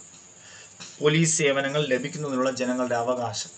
നമുക്കറിയാം കേരള പോലീസ് ആക്ടിൽ 131 വകുപ്പും 8 അധ്യായങ്ങളുമുണ്ട്. കേരള പോലീസ് ആക്ട് 2011 നിലവിൽ വന്നു അല്ലെ? ജനുവരി 29 ഗവർണർ ഒപ്പുവെച്ചു, ജനുവരി 31 ഗസറ്റിൽ പബ്ലിഷ് ചെയ്തു എന്നൊക്കെ നമുക്കറിയാം. വളരെ എളുപ്പമുള്ള പോർഷനാണ് കേരള പോലീസ് ആക്ട്. അതിനകത്ത് പോലീസ് സേവനം ലഭിക്കാൻ ജനങ്ങളുടെ അവകാശത്തെക്കുറിച്ച് പറയുന്നത് സെക്ഷൻ 7 ആണ്. ശരി ഉത്തരം സെക്ഷൻ 7. 8 പറയരുത്. 8 പോലീസ് സ്റ്റേഷനിൽ നിന്നുള്ള അവകാശമാണെന്ന് അറിയിക്കാം. Narcotic drugs and psychotropic substance ആക്ടിലെ വകുപ്പുകളുടെ എണ്ണം 83 ആണ്. നമുക്ക് എല്ലാവർക്കും അറിയാം 83. അടുത്തത് പോക്സോ നിയമപ്രകാരം കുട്ടികളായി കണക്കാക്കുന്ന ആരെയാണ്? അതെല്ലാവർക്കും അറിയാം. ആൻസർ ഏതാണ്? 18 വയസ്സിന് താഴെയുള്ള ആൺ പെൺ വ്യത്യാസമില്ലാതെ എല്ലാവരും കുട്ടികൾ തന്നെയാണ്. ക്ലിയർ ആണ്. അടുത്ത ക്വസ്റ്റ്യൻ. പോലീസ് ഉദ്യോഗസ്ഥരുടെ പെരുമാറ്റത്തെക്കുറിച്ച് പ്രതിപാദിക്കുന്ന വകുപ്പ് ഏതാണെന്ന് ചോദിച്ചാൽ അത് സെക്ഷൻ 29. എല്ലാ പരീക്ഷയിലും വരുന്ന ഒരു ക്വസ്റ്റ്യൻ ആണ് സെക്ഷൻ 29. എന്താണ് 29? പോലീസുകാരുടെ പെരുമാറ്റത്തെക്കുറിച്ച് പറയുന്നു. എന്താണ് പോലീസുകാരുടെ പെരുമാറ്റം എന്ന് ചോദിച്ചാൽ പോലീസുകാരുടെ പെരുമാറ്റത്തിൽ 1-ാമത്തെ പോയിന്റ് എന്താണ്? പോലീസുകാർ എല്ലാവരോടും സഭ്യതയോടും മാന്യതയോടും പെരുമാറണം. അതുപോലെ തന്നെ കസ്റ്റഡിയിലിരിക്കുന്ന പ്രതികളോട് മാന്യമായിട്ട് പെരുമാറണം. ഇരയായവരോട് സഹാനുഭൂതിയും അനുകമ്പയും കാണിക്കുക. പൊതുസ്ഥലത്തെത്തുമ്പോൾ വൃത്തിയും ആയിട്ട് കാണുക. ആരെയും ഭീഷണിപ്പെടുത്താൻ പാടില്ല. ആരെയും കയ്യേറ്റം ചെയ്യാൻ പാടില്ല. ആരെയും ബലപ്രയോഗം ചെയ്യുമെന്ന് ഭീഷണിപ്പെടുത്തുവാനോ പാടില്ല. തുടങ്ങിയവയൊക്കെയാണ് പോലീസ് ഉദ്യോഗസ്ഥരുടെ പെരുമാറ്റത്തെക്കുറിച്ച് പറയുന്ന സെക്ഷനിൽ 29. ക്ലിയർ ആണ്. പോക്സോ നിയമപ്രകാരം സെക്ഷൻ 23 പരാമർശിക്കുന്നത് എന്താണ്? പോക്സോ നിയമത്തിന്റെ 23 പരാമർശിച്ചിരിക്കുന്നത് മാധ്യമങ്ങൾക്കുള്ള നടപടിക്രമം എന്നാണ്. ശരി ഉത്തരം മാധ്യമങ്ങൾക്കുള്ള നടപടിക്രമം. നമുക്കറിയാം ഒരു പോക്സോ നിയമം എപ്പോഴും ശിശു സൗഹാർദ്ദമായിരിക്കും. ഈ ശിശു സൗഹാർദ്ദമായിരിക്കുമ്പോൾ അതിനകത്ത് കുട്ടിയുടെ ഐഡന്റിറ്റി ഒരു കാരണവശാലും ഒരു വിധത്തിലും പുറത്തുവിടാൻ പാടില്ലെന്നാണ്. അങ്ങനെ ഏതെങ്കിലും വിധത്തിൽ ഏതെങ്കിലും മാധ്യമം പുറത്തുവിടുകയാണെങ്കിൽ കുട്ടി എന്ത് ചെയ്യും? ആ കുട്ടിയല്ല, ആ മാധ്യമങ്ങൾക്കെതിരെ നടപടി വരും. അതിലെ മുഴുവൻ വ്യക്തികളും ശിക്ഷാർഹരാകും. 6 മാസം മുതൽ 1 വർഷം വരെയുള്ള ശിക്ഷയും ലഭിക്കും. അഖിൽ അയൽവാസിയുടെ തീ പിടിച്ച വീട് തകർത്ത് അകത്തു കുടുങ്ങിയ കുട്ടിയെ രക്ഷിക്കാൻ സഹായിച്ചു. ഇവിടെ അഖിൽ വാതിൽ തകർത്തതിനും അതിക്രമിച്ച് കയറിയതിനും കുറ്റക്കാരനാകില്ല എന്ന് പറയുന്ന വകുപ്പ്. അഖിൽ ഒരു നല്ല കാര്യത്തിന് വേണ്ടിയല്ലേ ഒരു വീട് തകർത്തത്? അതിനർത്ഥം ഒരു വലിയ ഹാനി ഒഴിവാക്കാൻ വേണ്ടി മറ്റൊരു ഹാനി ചെയ്തതുകൊണ്ട് അത് കുറ്റമല്ല എന്ന് പറയുന്ന വകുപ്പ് സെക്ഷൻ 19 ആണ്. അറിയുമല്ലോ, ഒരു വലിയ ഹാനി, ഒരു കുട്ടിയെ രക്ഷിക്കാൻ വേണ്ടി, കുട്ടിക്ക് അല്ലെങ്കിൽ അപകടം സംഭവിക്കും, അതിനുവേണ്ടി വാതിൽ തകർത്തത് ഒരു കുറ്റമല്ല. 19 പ്രകാരം ശിക്ഷാർഹമല്ല. BSA 2 പ്രകാരം ഇലക്ട്രോണിക് റെക്കോർഡ് എന്ന വിഭാഗത്തിൽ വരുന്നത് ഏത്? ഇമെയിലാണോ, സെർവർ ലോഗുകളാണോ, കമ്പ്യൂട്ടറുകളിലെ document, laptop, smart phone, message സന്ദേശങ്ങൾ, വെബ്സൈറ്റ്, വോയിസ് മെയിൽ തുടങ്ങിയവ എല്ലാം വരുന്നു. ആൻസർ ഏതൊക്കെ വരും? ഇമെയിൽ, സെർവർ ലോഗുകൾ, കമ്പ്യൂട്ടറിലെ document, laptop, smart phone, message, website, voice തുടങ്ങിയവ എല്ലാം വരും. അപ്പോൾ ആൻസർ ഇവയെല്ലാമാണ് ആൻസർ വരുന്നത്. വാറണ്ട് പുറപ്പെടുവിച്ച വ്യക്തിയെ അറസ്റ്റ് ചെയ്യുന്നതുമായുള്ള നടപടിക്രമം വിശദമാക്കുന്ന BNS-ലെ വകുപ്പ്. അപ്പോൾ വാറണ്ട് പുറപ്പെടുവിച്ച വ്യക്തിയെ അറസ്റ്റ് ചെയ്യുന്നുള്ള നടപടിക്രമം 72 തന്നെയാണ്. Arrest warrant. അറസ്റ്റ് വാറണ്ടുമായി ബന്ധപ്പെട്ട വകുപ്പ് ഏതാ? 72. യാതൊരു സംശയവുമില്ല, 72 തന്നെയാണ്. വാറണ്ട് പുറപ്പെടുവിച്ച് ഒരു വ്യക്തിയെ അറസ്റ്റ് ചെയ്യുന്ന കാര്യം പറയുന്ന സെക്ഷൻ ഏതാണ്? 72 തന്നെയാണ്. കൺഫ്യൂഷൻ ആകണ്ട. ഇത് മുഴുവൻ സെക്ഷനും ഈ 72, 82, 80 ഒക്കെ വാറണ്ട് തന്നെയാണ്. പക്ഷേ അറസ്റ്റ് ചെയ്യുന്നതുമായി ബന്ധപ്പെട്ട നടപടിക്രമം ഒരു ക്വസ്റ്റ്യൻ ചോദിക്കുമ്പോൾ സാധാരണ ബേസ് ആയിട്ടുള്ള ക്വസ്റ്റ്യൻ ആണ് പറയുന്നത്. BNS 20-ാം വകുപ്പ് എത്ര വയസ്സ് വരെയുള്ള കുട്ടികൾ ചെയ്യുന്ന കുറ്റകൃത്യങ്ങൾക്കാണ് പൂർണ്ണമായും ഇളവ് ലഭിക്കുന്നതെന്ന് ചോദിച്ചാൽ നമുക്ക് എല്ലാവർക്കും അറിയാം എന്താണ് ഡോളി ഇൻകപാക്സ് എന്ന് പറയും. ഡോളി DOLLY ഡോളി ഇൻകപാക്സ് INCAPAX അല്ലെ ഡോളി ഇൻകപാക്സ്. അപ്പോൾ 7 വയസ്സിന് താഴെയുള്ള കുട്ടി ചെയ്യുന്ന യാതൊന്നും കുറ്റകരമല്ല. 7 വയസ്സിന് താഴെ ചെയ്യുന്ന കുട്ടി ചെയ്യുന്ന യാതൊന്നും കുറ്റകരമല്ല. അത് ഡോളി ഇൻകപാക്സ് എന്ന് പറയുന്നു. അവിടെ ഓർമ്മിക്കേണ്ടത് എന്താണ്? അവിടെ എന്താണ് വേറെന്ത് പറയാം നമുക്ക്? അത് തന്നെ ഡോളി ഇൻകപാക്സ് എന്ന വാക്ക് തന്നെയാണ് പ്രധാനമായിട്ടും പറയാനുള്ളത്. നമ്മുടെ ചാപ്റ്റർ 3 BNSലെ ചാപ്റ്റർ 3 20-ാമത്തെ സെക്ഷനിലാണ് കുട്ടി ചെയ്യുന്നതൊന്നും കുറ്റകരമാണ്. സ്വയം കുറ്റം ചെയ്യാനുള്ള കഴിവ് കുട്ടിക്കില്ല. Cocaine, morphine, diacetylmorphine എന്നീ ലഹരി പദാർത്ഥങ്ങളോ മയക്കുമരുന്നോ ഉപയോഗിച്ചാൽ NDPS ആക്ട് സെക്ഷൻ 27 പ്രകാരം ലഭിക്കുന്ന ശിക്ഷ. അപ്പോൾ NDPSലെ 27 ഈ മയക്കുമരുന്നോ ലഹരി പദാർത്ഥങ്ങളോ ഉപയോഗിച്ചാലുള്ള ശിക്ഷയാണ് 27-ൽ പറയുന്നത്. അതെന്താണെന്ന് ചോദിച്ചാൽ 6 വർഷം വരെ കഠിന തടവോ 3 വർഷം 6 മാസമോ ഒക്കെ വരുന്ന ശിക്ഷ ഞാൻ വായിക്കുന്നില്ല. ആൻസർ 1 വർഷം വരെ കഠിന തടവോ 20,000 രൂപ വരെയോ കിട്ടാം. ആൻസർ ഓപ്ഷൻ ഡി ആണ് ശരി ഉത്തരം എന്നറിയാം. ഓപ്ഷൻ ഡി ആണ് ശരി ഉത്തരം. 1 വർഷം വരെ കഠിന തടവോ 20,000 രൂപ വരെ പിഴയോ കിട്ടാം. കൊക്കൈൻ, മോർഫിൻ, ഡൈഅസറ്റൈൽ മോർഫിൻ അല്ലെങ്കിൽ കേന്ദ്ര സർക്കാർ ഗസറ്റിൽ പബ്ലിഷ് ചെയ്ത ഏതൊരു വസ്തു ഉപയോഗിച്ചാലും ഈ ശിക്ഷ ലഭിക്കും. എന്നാൽ ഇതല്ലാത്ത ഏതെങ്കിലും ഒരു വസ്തു ഉപയോഗിച്ചാൽ ശിക്ഷ നേരെ പകുതിയാവും. 6 മാസവും 10,000 രൂപയും. 6 മാസവും 10,000. അടുത്തത് ഇസഡ് കടന്നു പോകാൻ അവകാശമുള്ളൊരു പാതയെ തടസ്സപ്പെടുത്തുന്നു. ഇസഡ് കടന്നു പോകാൻ അവകാശമുള്ളൊരു പാതയെ തടസ്സപ്പെടുത്തുന്നു. എന്നാൽ പാത തടയാൻ തനിക്ക് അവകാശമുണ്ടെന്ന് നല്ല രീതിയിൽ വിശ്വസിക്കുന്നില്ല. ഇസഡ് അതുവഴി കടന്നു പോകുന്നത് തടയപ്പെടുന്നു. ഇവിടെ ചെയ്യുന്ന കുറ്റമുണ്ട്. അപ്പൊ ഇസഡ് കടന്നു പോകാൻ അവകാശമുള്ളൊരു പാതയെ തടസ്സപ്പെടുത്തുന്നു. എന്നാൽ പാത തടയാൻ തനിക്ക് അവകാശമുണ്ടെന്ന് അതായത് മനഃപൂർവ്വമാണ് ഇസഡിനെ ആ വഴി പോകാൻ നമ്മൾ തടസ്സപ്പെടുത്തുക. നമ്മൾ പഠിച്ചില്ലേ? അപ്പോൾ തടസ്സപ്പെടുത്തുക 126 BNSലെ 126-ാമത്തെ വകുപ്പാണ്. എടുക്കുന്നു ശിക്ഷ നിയന്ത്രണപ്പെടുത്തുക എന്നാണ് ശിക്ഷ. തടസ്സപ്പെടുത്തുക എവിടെ വന്നാലും നിയന്ത്രണപ്പെടുത്തുക, തടഞ്ഞു വയ്ക്കുക എവിടെ വന്നാലും പരിമിതപ്പെടുത്തുക എന്നറിയുക. ബൈക്ക് യാത്രികൻ ഒരു സ്ത്രീയെ ആക്രമിച്ച് അവരുടെ കൈവശമുള്ള സ്വർണം ബലമായി പിടിച്ചെടുക്കാൻ തീരുമാനിച്ചാൽ യാത്രികർ ചെയ്യുന്ന കുറ്റമെന്ന്. എന്താണ്? മോഷണമാണോ, കവർച്ചയാണോ, ഭയപ്പെടുത്തിയ അപകരിക്കണം? ഇവയൊന്നുമല്ല. നിങ്ങൾ ചിന്തിക്കും പിടിച്ചു പറയല്ലേ എന്ന്. അത് ബലമായി പിടിച്ചെടുത്തണ്ട, പൊട്ടിച്ചോണ്ട് പോവുകയാണ്. ഇവിടെ എന്ന് പറഞ്ഞാൽ ബലമായി പിടിച്ച് ആക്രമിച്ചെന്നൊരു വാക്ക് വന്നു. ആക്രമിച്ചെന്ന് ഒരു സംശയമില്ല, ആൻസർ കവർച്ച. ആക്രമിച്ചെന്നൊരു വാക്ക് വന്നാൽ യാതൊരു സംശയമില്ല, ആൻസർ കവർച്ചയിലോട്ട് പോകും കേട്ടോ, കവർച്ച. അടുത്തത് എന്ന സർജൻ സതുദ്ദേശത്തോടെ തൻ്റെ രോഗിയോട് പറഞ്ഞു, താങ്കൾ ഇനി ജീവിച്ചിരിക്കാനുള്ള സാധ്യത കുറവാണ്. രോഗി ആ ഞെട്ടലിൽ മരണമടയുകയും ചെയ്തു. ഇത് 31-ാമത്തെ വകുപ്പാണ് BNSലെ. നല്ല ഉദ്ദേശത്തോടെ പറയുന്ന സന്ദേശങ്ങൾ. അവിടെ എന്ന സർജൻ സതുദ്ദേശത്തോടെയാണ് രോഗിയോട് പറഞ്ഞത്, താങ്കൾ ഇനി ജീവിച്ചിരിക്കാനുള്ള സാധ്യത കുറവാണ്. രോഗി ആ ഞെട്ടലിൽ മരണമടയുകയും ചെയ്തു. അപ്പോൾ ഇത് BNSലെ 31-ാമത്തെ സെക്ഷനിൽ തെറ്റുകാരനാണെന്നാണ് പറയുന്നത്. അല്ല, തെറ്റുകാരനല്ല. കാരണം അദ്ദേഹം തൻ്റെ കടമ ശരിയായ വിധം ചെയ്തു എന്ന് പറയാം.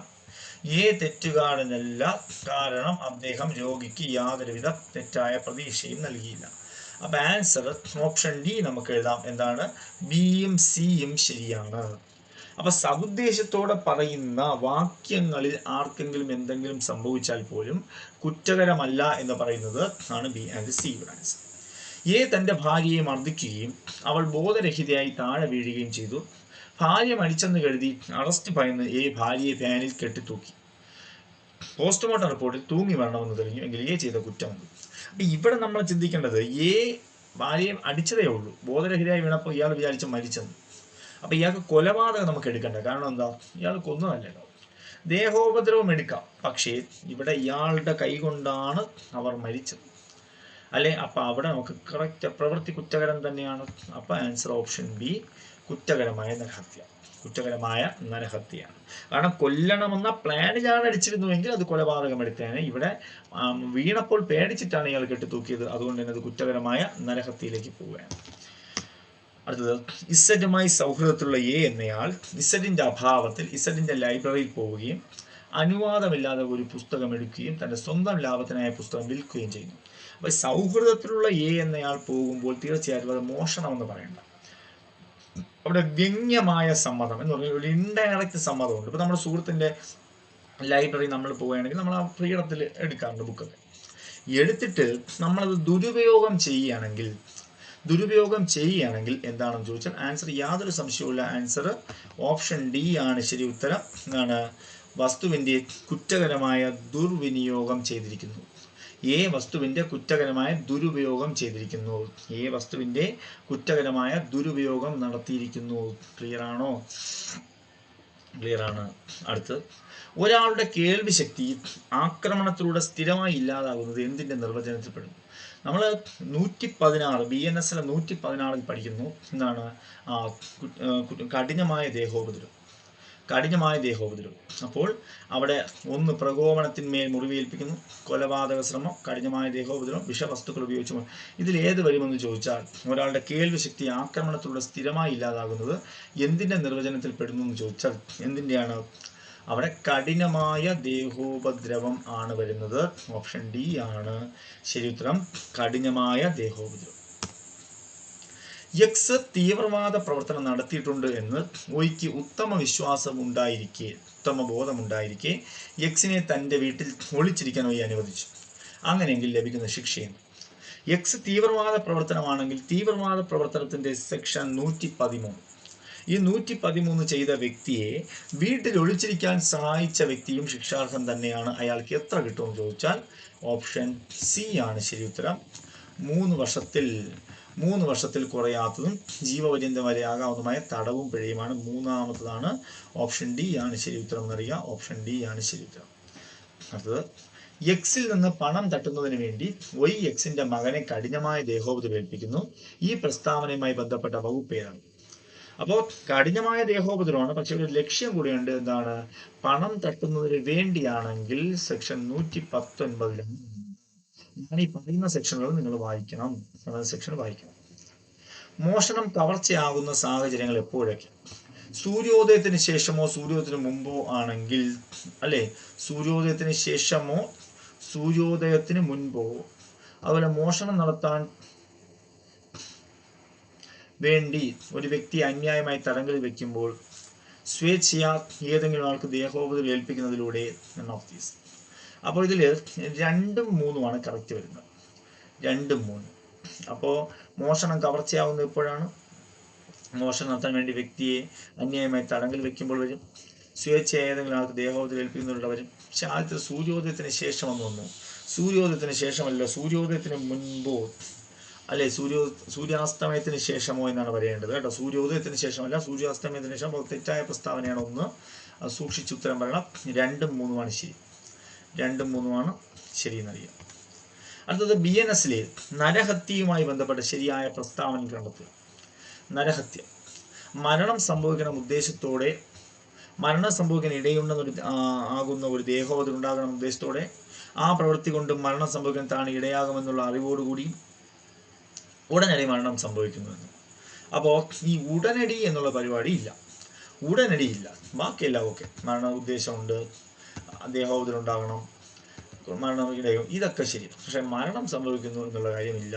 അപ്പോൾ ആൻസർ 1ഉം 2ഉം 3ഉം ശരി എന്ന ഓപ്ഷൻ നമുക്ക് എടുക്കാം. 1ഉം 2ഉം 3ഉം. ഒരു കൊലപാതകം ആൾക്കൂട്ട കൊലപാതകമാകണമെങ്കിൽ ശരിയായ പ്രസ്താവന എങ്ങനെയാണ്? ആൾക്കൂട്ടം. അപ്പോൾ 5 അതിലധികം ആളുകൾ ചേർന്ന് ഒരാളെ കൊല്ലുന്നു, മരണശിക്ഷയോ ജീവന തടവ് ശിക്ഷയോ ലഭിക്കാം. 2 അതിലധികം ആൾക്കാർ ചേർന്നത് കൂട്ടുപ്രതികൾക്ക് ശിക്ഷയില്ല. അത് തെറ്റാണ്. 4ാമത്തെ സ്റ്റേറ്റ്മെന്റ് തെറ്റാണ്, തീർച്ചയായിട്ടും തെറ്റാണ്. അപ്പോൾ 2ഉം 3ഉം അല്ലെങ്കിൽ 1ഉം 2ഉം വരാം. നമുക്ക് നോക്കാം. 5 അതിലധികം ആളുകൾ ചേർന്ന് നടത്തുന്നത് മരണശിക്ഷ ജീവപര്യന്തമോ കിട്ടാം. ഓക്കെ അല്ലേ? അപ്പോൾ അതാണ് ആൾക്കൂട്ട കൊലപാതകം എന്ന് പറയുന്നത്. അപ്പോൾ 1ഉം 2ഉമാണ് നമുക്ക് എടുക്കാം. അടുത്തത്, എക്സിന്റെ ഉപേക്ഷാപരമായ ഡ്രൈവിങ്ങിനാൽ ഒയ് മരണപ്പെടുകയും സംഭവത്തെപ്പറ്റി ഉടനെ തന്നെ പോലീസ് ഓഫീസറെയോ മജിസ്ട്രേറ്റിനെയോ റിപ്പോർട്ട് ചെയ്യാതെ എക്സ് രക്ഷപ്പെട്ടാൽ അയാൾക്ക് ലഭിക്കാവുന്ന പരമാവധി ശിക്ഷയുണ്ട്. അപ്പോൾ ഉപേക്ഷാപൂർവമായ ഡ്രൈവിംഗ് അല്ലെങ്കിൽ ഉപേക്ഷാപൂർവമായ പ്രവൃത്തിയൊക്കെ വന്നു കഴിഞ്ഞാൽ സെക്ഷൻ ഏതിൽ പോകുമെന്ന് ചോദിച്ചാൽ സെക്ഷൻ 106. 106ാമത്തെ സെക്ഷൻ പ്രകാരം ഒരാളെ കൊന്നു കഴിഞ്ഞാൽ, മരണപ്പെട്ടു കഴിഞ്ഞാൽ 106 5 വർഷം കിട്ടും. എന്നാൽ അത് നിർത്താതെ പോവുകയാണെങ്കിൽ, വാഹനം നിർത്താതെ പോലീസിനെയോ മറ്റാരെയോ അറിയിക്കാതെ പോവുകയാണെങ്കിൽ 10 വർഷം വരെ ആകാവുന്ന തടവും പിഴയും കിട്ടും. 10 വർഷം. ബിയുടെ ഒരു കണ്ണിന്റെ കാഴ്ച എന്നേക്കുമായി ഇല്ലാതാക്കുന്നു. ആയതിനാൽ എക്ക് കിട്ടുന്ന ശിക്ഷയെന്ന്. ബിയുടെ ഒരു കണ്ണിന്റെ കാഴ്ച എന്നേക്കുമായി കണ്ണിന്റെയോ ചെവിയുടെ ഒക്കെ വന്ന കഠിനമായ ദേഹോപദ്രവമാണ്. അപ്പോൾ അവിടെ ശിക്ഷ 10 വർഷത്തിൽ കുറയാത്തതും ജീവപര്യന്തം വരെയാകാവുന്നതുമായ തടവും പിഴയും തന്നെയാണ്, യാതൊരു സംശയവുമില്ല. അപ്പോൾ ഓപ്ഷൻ 3 ആണ് എന്നറിയുക. ഓക്കെ. രാജു രവിയെ പെട്ടെന്നുണ്ടായ പ്രകോപനത്തിൽ തലക്കടിച്ച് വീഴ്ത്തുന്നു. അങ്ങനെയെങ്കിൽ രാജു ചെയ്ത കുറ്റം. പെട്ടെന്നുണ്ടായ പ്രകോപനം എന്ന് പറയുമ്പോൾ അത് കൊലപാതകം വരില്ല, അത് കുറ്റകരമായ നരഹത്യ നമുക്ക് എടുക്കാം. കുറ്റകരമായ നരഹത്യ. ഓക്കെ. രാജു രവിയെ പെട്ടെന്നുണ്ടായ പ്രകോപനത്തിൽ തലക്കടിച്ച് വീഴ്ത്തുന്നു.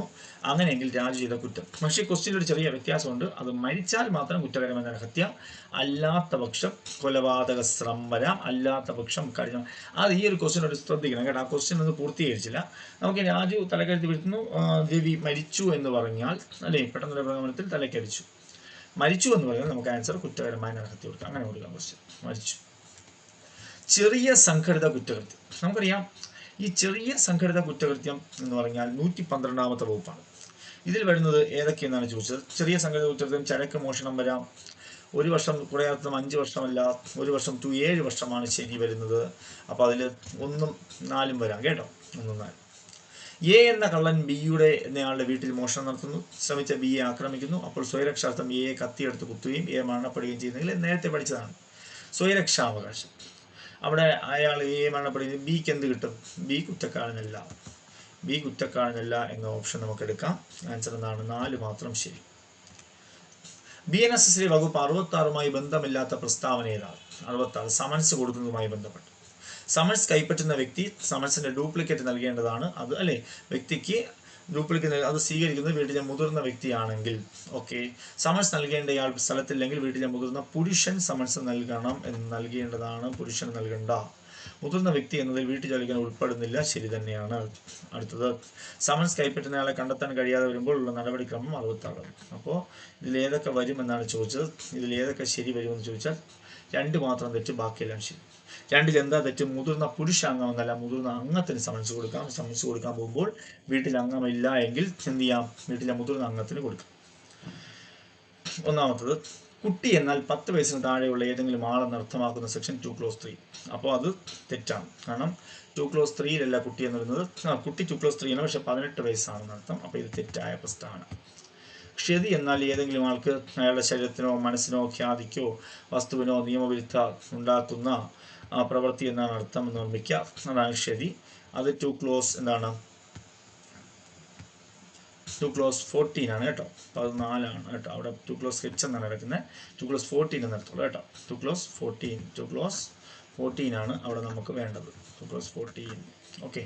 അപ്പോൾ H അല്ല കേട്ടോ, H അല്ല. അപ്പോൾ 2 ക്ലോസ് 14 തന്നെയാണ്, ശരി തന്നെയാണ്. ഇനി ഏകാന്ത തടവ് പറയുന്നത് 11 നമുക്കറിയാം ഏകാന്ത തടവിന്റെ കാലാവധി 3 മാസം വരെയാണ് ഒരു വ്യക്തിക്ക് മാക്സിമം ഏകാന്ത തടവ് കൊടുക്കുന്നത്. 1 വർഷത്തിലധികം കഠിന തടവ് കിട്ടാവുന്ന എല്ലാ വ്യക്തിയും ഏകാന്ത തടവ് പരമാവധി 3 മാസം വരെ കൊടുക്കും. 7 വയസ്സിന് താഴെ പ്രായമുള്ള ഒരു കുട്ടി ചെയ്യുന്ന യാതൊന്നും കുറ്റമല്ല എന്ന് പറയുന്ന സെക്ഷൻ 21 അല്ല 20 ആണ്. 20 ആണ് അല്ലേ? ഏതാണ്? 20 ആണ്. അപ്പോൾ ഇത് ശരിയാണ്, ഇത് ശരിയാണ്, ഇത് തെറ്റാണ്. ബിയും സിയും ശരിയെന്ന ഓപ്ഷൻ ഏതാണ്? ഓപ്ഷൻ 3 ആണ്. ബിയും സിയും ശരിയാണ്. അവിടെ 7 മുതൽ 12 വയസ്സ് വരെയുള്ള കാര്യമാണ് സെക്ഷൻ 21 പറയുന്നത്. പൊതു അധികാര സ്ഥാനങ്ങളെ സംരക്ഷണത്തിന് വേണ്ടി സമീപിക്കാൻ സമയമുള്ള സംഗതികളിൽ സ്വയരക്ഷാവകാശം ഉണ്ടാകുന്നതാണ്. ശരിയല്ല. ശരിയല്ല. നമ്മൾ പറഞ്ഞു 37ാമത്തെ വകുപ്പ് വായിച്ചു നോക്കണം.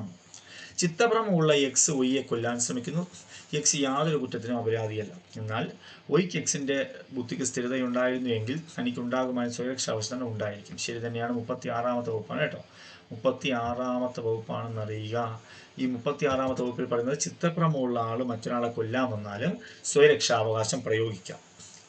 3 ചിത്തഭ്രമമുള്ളവന്റെയും മറ്റും കൃത്യത്തിനെതിരായി സ്വയരക്ഷാവകാശം പ്രതിപാദിക്കുന്ന സെക്ഷൻ 33. ചിത്തഭ്രമമുള്ളവന്റെയും മറ്റും കൃത്യത്തിനെതിരായി സ്വയരക്ഷാവകാശം 36 ആണ്. ഇതും തെറ്റാണ്. 36 ആണെന്നറിയുക. ഇതും തെറ്റാണ്. തെറ്റാണ്. മനുഷ്യവാസ സ്ഥലമായോ വസ്തു സൂക്ഷിപ്പ് സ്ഥലമായോ ഉപയോഗിക്കപ്പെടുന്ന ഏതെങ്കിലും കെട്ടിടത്തിലോ കൂടാരത്തിലോ ജലയാനത്തിലോ തീ, സ്ഫോടക വസ്തു മൂലമോ ഉണ്ടാകുന്ന ദ്രോഹം വസ്തു സംബന്ധിച്ച് സ്വയരക്ഷാവകാശം മരണം സംഭവിക്കുന്നതിലേക്ക് നയിക്കുന്നു. അപ്പോൾ മനുഷ്യവാസ സ്ഥലത്ത് ഉണ്ടാകുന്ന കൂടാരത്തിൽ ഒരാൾ ദ്രോഹം ഉണ്ടാക്കിയാൽ, ദ്രോഹം എന്ന് പറഞ്ഞാൽ എന്താണ്? ദ്രോഹം എന്ന് പറഞ്ഞാൽ ഏതെങ്കിലും ഒരു വ്യക്തി മറ്റൊരു വ്യക്തിയുടെ വസ്തുക്കൾ നശിപ്പിക്കുന്നതിനാണ് ദ്രോഹം എന്ന് പറയുന്നത്. അപ്പോൾ ഇതും ശരിയായ പ്രസ്താവനയാണ്. 2ഉം 4ഉം ശരി എന്നൊരു ഓപ്ഷനിലേക്ക് പോവാം. 2ഉം 4ഉം ശരി എന്നൊരു ഓപ്ഷൻ ഉണ്ടോ? 2ഉം 4ഉം ശരി അല്ല. രണ്ടും ക്വസ്റ്റ്യൻ നോക്കാം ഒന്നുകൂടെ, അതിൽ ഓപ്ഷൻ കറക്റ്റ് എല്ലാം തോന്നുന്നു. അപ്പം 3 തെറ്റാണ്, 1 തെറ്റാണ്. 2ഉം 4ഉം ശരിയല്ലേ വരേണ്ടേ? ദ്രോഹം വസ്തു സംബന്ധിച്ച മരണം സംഭവിക്കുകയും നയിക്കുന്നു എന്നാണ്. ശരി തന്നെയാണ്. അപ്പം 2ഉം 4ഉം ശരി തന്നെയാണ് വരേണ്ടത്. ഓപ്ഷൻ അവിടെ ഇല്ലാന്ന് തോന്നുന്നു. 2ഉം 4ഉം ശരി, 1ഉം 3ഉം തെറ്റെന്നൊരു ഓപ്ഷൻ. 1ഉം 3ഉം തെറ്റുണ്ടല്ലോ. അപ്പോൾ അത് തന്നെ. അപ്പോൾ ഓപ്ഷൻ ഡി 1ഉം 3ഉം തെറ്റ്, 2ഉം 4ഉം ശരി. ബലാത്സംഗം പ്രതിപാദിക്കുന്ന സെക്ഷൻ എല്ലാവർക്കും അറിയാം, 63 BNS ഏറ്റവും ഇമ്പോർട്ടൻ്റ് സെക്ഷനാണ് ബലാത്സംഗം, 63. BNSലെ സെക്ഷൻ 4 ഉൾപ്പെടാത്ത ശിക്ഷ ഏതാണ്? അപ്പം 4 ഏകദേശം 6 തരം ശിക്ഷകളുണ്ട്. വധശിക്ഷയുണ്ട്, ജീവപര്യന്തമുണ്ട്, കമ്മ്യൂണിറ്റി സേവനമുണ്ട്, തടവ് 2 വിധമുണ്ട്, കഠിനതരവും സാധാരണ തരവുമുണ്ട്, വസ്തു കണ്ടുകെട്ടലുണ്ട്, പിഴയുണ്ട്. അപ്പോൾ ഇതൊന്നുമല്ല എന്നാണ് ആൻസർ. എന്ന് പറഞ്ഞാൽ ഇവിടെ ഉൾപ്പെടാത്തതായിട്ടൊന്നുമില്ല എന്നാണ് ഇതിൻ്റെ അർത്ഥം. എല്ലാം ഉൾപ്പെട്ടതാണ്. സ്ത്രീധന മരണത്തിന് കാരണമാകുന്ന ഏതൊരാൾക്കും ജീവപര്യന്തം വരെ ശിക്ഷ ലഭിക്കാൻ കാരണമാകുന്നു. ശരിയാണ്. ഏതാണ്? 80ാമത്തെ വകുപ്പാണ്. സ്ത്രീധന മരണം പ്രതിപാദിക്കുന്ന സെക്ഷൻ 80 തന്നെയാണ്. ശരി തന്നെയാണ്, ശരി തന്നെയാണ്. ഭർത്താവോ ഭാര്യയോ ജീവിച്ചിരിക്കുന്ന കാലത്ത് വീണ്ടും വിവാഹം കഴിക്കുന്ന സാഹചര്യം വന്നാൽ അവിടെ 82 സെക്ഷൻ. ബൈഗാമി എന്ന് പറയുമ്പോൾ സെക്ഷൻ 82 വരുന്നത്. ഇത് തെറ്റാണ്. ഇനി ഒരു സ്ത്രീയുടെ ഭർത്താവോ ബന്ധുവോ അവളെ ക്രൂരതയ്ക്ക് വിധേയമാക്കുന്നതുമായി ബന്ധപ്പെട്ട വകുപ്പ് 85 ശരിയാണ്. അപ്പോൾ 1ഉം 2ഉം 4ഉം ശരി എന്ന ഓപ്ഷനാണ്. 1ഉം 2ഉം 4ഉം ശരി എന്ന ഓപ്ഷൻ സിയിലുണ്ട്. 1ഉം 2ഉം 4ഉം ശരി. എക്സ് വൈരക്കല്ലുകൾ അല്ലെന്ന് തനിക്കറിയാവുന്ന സാധനങ്ങൾ വൈരക്കല്ലുകളാണെന്ന നിലയിൽ പണയം വെക്കുന്നത് വഴി സിയെ ഉദ്ദേശപൂർവ്വം കബളിപ്പിക്കുകയും അതുവഴി പണം കൊടുക്കുകയാണ്. അപ്പോൾ ഇവിടെ ചെയ്തിരിക്കുന്നത് എക്സിനറിയാം ഇത് വൈരക്കല്ലുകളല്ല, ഇത് വൈരക്കല്ലുകളല്ല, എന്നിട്ടും മനഃപൂർവ്വം മറ്റേയാളെ പറ്റിച്ചുകൊണ്ട് അയാൾക്കത് അടിച്ചേൽപ്പിച്ച് എന്ത് ചെയ്യുന്നു? വിൽക്കുന്നുവെങ്കിൽ അവിടെ നടന്ന കുറ്റം എന്തെന്ന് ചോദിച്ചാൽ ഏതാണ്? ദ്രോഹമാണോ, വിശ്വാസലംഘനമാണോ, ചതിയാണോ? ചതിയാണ് ആൻസർ കേട്ടോ. വേറെ ഒന്നും പറയരുത്, ചതി.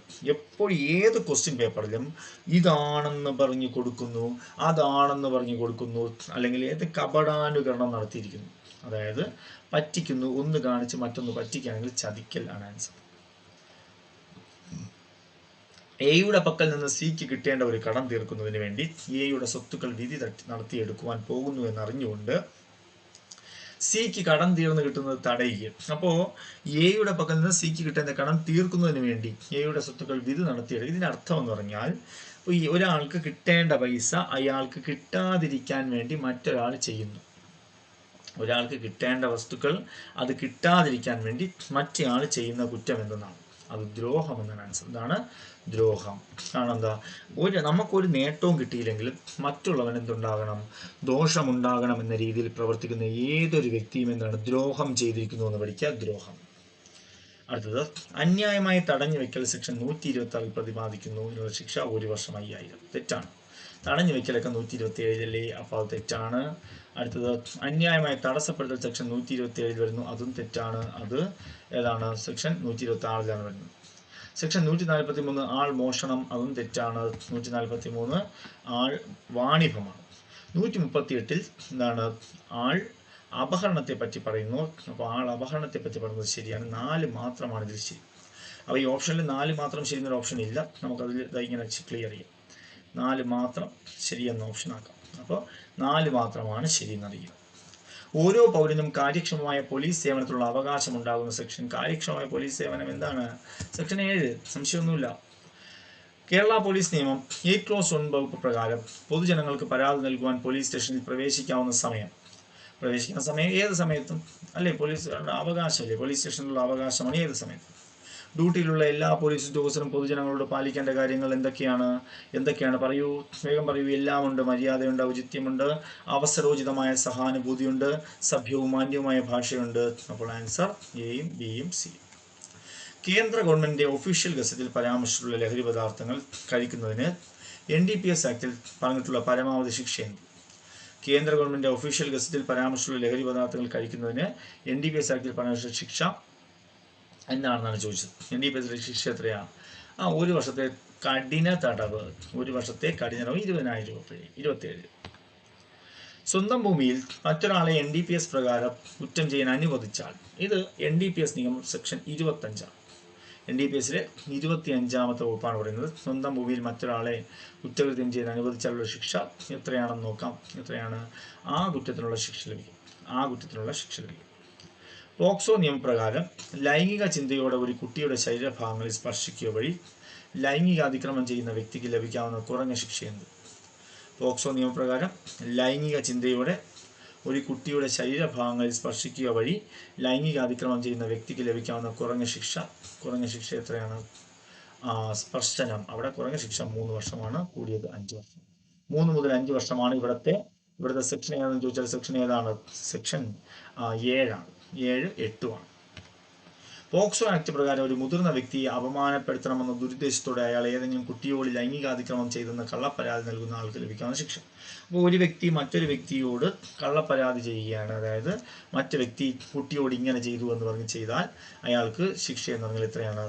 മുതിർന്ന വ്യക്തിക്കെതിരെ ശിക്ഷ കൊടുത്താൽ 6 മാസം തടവ്. IT ആക്ട് പ്രകാരം ഒരാളുടെ യൂസർ നെയിം, പാസ്വേഡ് മുതലായവ ചോർത്തുകയും ഉപയോഗിക്കുകയും ചെയ്യുന്നതിന് ലഭിക്കുന്ന പരമാവധി ശിക്ഷ. യൂസർ നെയിം, പാസ്വേഡ് ഒക്കെ ചോർത്തിയാൽ 66C ആണ്. ഐഡന്റിറ്റി തെഫ്റ്റ് അല്ലെങ്കിൽ സ്വത്വാപഹരണം എന്ന് പറയും. ആൻസർ 3 വർഷവും 1 ലക്ഷം രൂപയുമാണ് ശിക്ഷ. ഇലക്ട്രോണിക് രൂപത്തിൽ കുട്ടികളെ സംബന്ധിക്കുന്ന അശ്ലീലം പ്രചരിപ്പിക്കുകയും ചെയ്യുന്ന വ്യക്തിക്ക് തുടർച്ചയായി കുറ്റക്കാരനാണെന്ന് കാണുകയാണെങ്കിൽ IT ആക്ട് പ്രകാരം ലഭിക്കാവുന്ന പരമാവധി ശിക്ഷ എന്ത് എന്ന് ചോദിച്ചാൽ തുടർച്ചയായി കുറ്റക്കാരെന്ന് വെച്ചാൽ 7 വർഷവും 10 ലക്ഷവുമാണ്. വീണ്ടും ആവർത്തിച്ചാൽ 67B ആണ്. IT ആക്ട് 67B പ്രകാരം 7 വർഷം തടവും 10 ലക്ഷം രൂപ പിഴയുമാണ്. 7 വർഷം തടവും 10 ലക്ഷം രൂപ പിഴയും. ഇനി റൈറ്റ് ടു ഇൻഫർമേഷൻ ആക്ട് 2005 പ്രകാരം സംസ്ഥാന പബ്ലിക് ഇൻഫർമേഷൻ ഓഫീസർക്ക് ചില സംഗതികളിൽ പ്രാപ്യത നിരസിക്കാനുള്ള അധികാരം നൽകിയിരിക്കുന്ന വകുപ്പ് 9ാമത്തെ വകുപ്പാണ്, ഓർമ്മിക്കുക. ഇനി ഒരു പോലീസ് ഉദ്യോഗസ്ഥന് വാറണ്ട് കൂടാതെ അറസ്റ്റ് ചെയ്ത ആളെ മജിസ്ട്രേറ്റിന്റെ ഉത്തരവ് കൂടാതെ തടങ്കലിൽ വെക്കാവുന്ന ഉയർന്ന സമയപരിധി എത്രയാണ്? അത് 24 മണിക്കൂർ തന്നെയാണ്. ഒരു പോലീസ് ഉദ്യോഗസ്ഥന് വാറണ്ട് കൂടാതെ അറസ്റ്റ് ചെയ്ത ആളെ മജിസ്ട്രേറ്റിന്റെ ഉത്തരവ് കൂടാതെ തടങ്കലിൽ വെക്കാവുന്ന ഉയർന്ന സമയപരിധി 24 മണിക്കൂർ. സാക്ഷികളായി കോടതിയിൽ വിളിപ്പിക്കാൻ സാധിക്കാത്ത വ്യക്തികളുടെ പ്രസ്താവനകൾ തെളിവായി കോടതി കണക്കാക്കുന്നത് ഏതൊക്കെ സാഹചര്യം? 1. പ്രസ്താവന അത് ചെയ്യുന്ന ആളുടെ ധനപരമോ ഉടമ എന്ന നിലയിലുള്ള താല്പര്യത്തിനെതിരാകുമ്പോൾ ശരിയാണ്. പോലീസ് തടങ്കലിൽ വെച്ച് നടത്തുന്ന കുറ്റസമ്മതം അല്ല. പ്രസ്താവന ബന്ധുത്വത്തിന്റെ അസ്തിത്വമാണെങ്കിൽ ശരി. വാദതടസ്സമാകുമ്പോൾ ശരിയാണ്. അപ്പോൾ ആൻസർ 1, 3, 4 ശരി എന്നൊരു ഓപ്ഷൻ ഉണ്ടോ? യെസ്, ഓപ്ഷൻ ബി ആണ്. 1, 3, 4 ശരി എന്നൊരു ഓപ്ഷനാണ് ശരി. ഇത് BSIയിലെ ഭാരതീയ സാക്ഷി അധിനിയത്തിലെ ഏത് വകുപ്പാണെന്ന് ചോദിച്ചാൽ ഏത് വകുപ്പാണ്? ഇത് 26. മനസ്സിലാക്കുക, മരണമൊഴിയൊക്കെ വരുന്നൊരു വകുപ്പാണ്. ഒരു സ്വകാര്യ വ്യക്തിക്ക് നിയമപ്രകാരം മറ്റൊരാളെ അറസ്റ്റ് ചെയ്യാവുന്ന സാഹചര്യങ്ങൾ ഏതെല്ലാം? ഒരു സ്വകാര്യ വ്യക്തിക്ക് നിയമപ്രകാരം മറ്റൊരാളെ അറസ്റ്റ് ചെയ്യാവുന്ന സാഹചര്യങ്ങൾ: 1. ജാമ്യം അനുവദിക്കേണ്ടതല്ലാത്തതും വാറണ്ട് കൂടാതെ പോലീസിന് നേരിട്ടെടുക്കാവുന്ന ഒരു കുറ്റം സാന്നിധ്യത്തിൽ നടന്നാൽ ചെയ്യാം. അപ്പോൾ സ്വകാര്യ വ്യക്തിക്ക് ഒരാൾ അറസ്റ്റ് ചെയ്യുന്ന സാഹചര്യം കണ്ടോ? ജാമ്യം 40ാമത്തെ വകുപ്പിലാണ്, നമ്മൾ BNSSൽ 40ാമത്തെ വകുപ്പിൽ.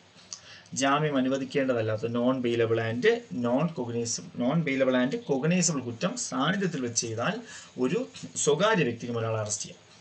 ജാമ്യത്തിന് അർഹതയുള്ളതും പോലീസിന് വാറണ്ട് കൂടി മാത്രമേ അറസ്റ്റ് ചെയ്യാവൂ ജാമ്യത്തിന് അർഹതയുള്ളതും പോലീസിന് വാറണ്ട് കൂടി മാത്രമേ അറസ്റ്റ് ചെയ്യാൻ, അത് പറ്റില്ല, അത് അറസ്റ്റ് ചെയ്യാൻ പറ്റില്ല കേട്ടോ. സ്വകാര്യ വ്യക്തിക്ക് അറസ്റ്റ് ചെയ്യാൻ പറ്റില്ല. അപ്പോൾ B തെറ്റാണ്.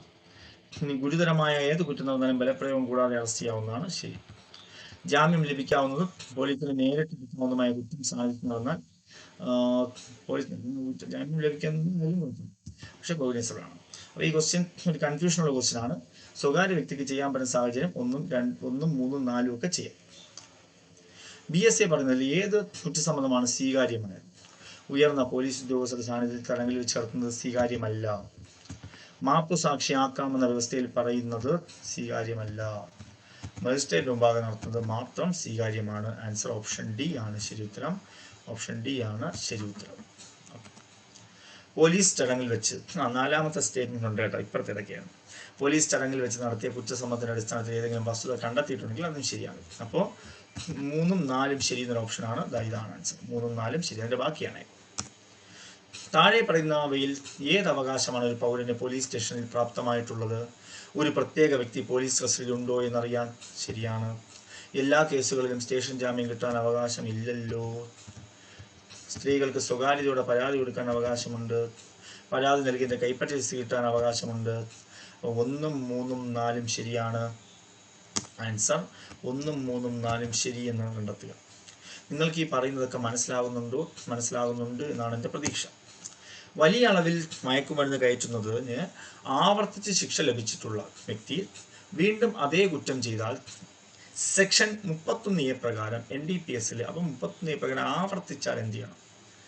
ആവർത്തിച്ചാൽ വലിയ അളവിലുള്ള, അതായത് 19, 24, 27, 31 എന്ത് ചെയ്യുന്നു? ഒറ്റ കാര്യമുള്ളൂ, വധശിക്ഷ. NDPS 31 കണ്ടാൽ ആൻസർ വധശിക്ഷ, വേറെ ഒന്നുമില്ല. പോലീസിന്റെ കൃത്യനിർവഹണത്തിന് സഹായമാകുന്നതിനായി കമ്മ്യൂണിറ്റി സമ്പർക്ക സമിതികൾ രൂപീകരിക്കുന്നതിനെ കുറിച്ച് ഏത് നിയമമാണ് പ്രതിപാദിക്കുന്നത്? കമ്മ്യൂണിറ്റി സമ്പർക്ക സമിതികൾ ഏത് സെക്ഷനിലാണ് പറയുന്നത്? 64 കേരള പോലീസ് ആക്ട്. ഒരു കളവും ചെയ്യണമെന്ന് സ്വന്തം ഇഷ്ടപ്രകാരം മനഃപൂർവ്വമായി ആർക്കെങ്കിലും മരണം ഉണ്ടാകുന്ന കുറ്റം ഏതാണ്?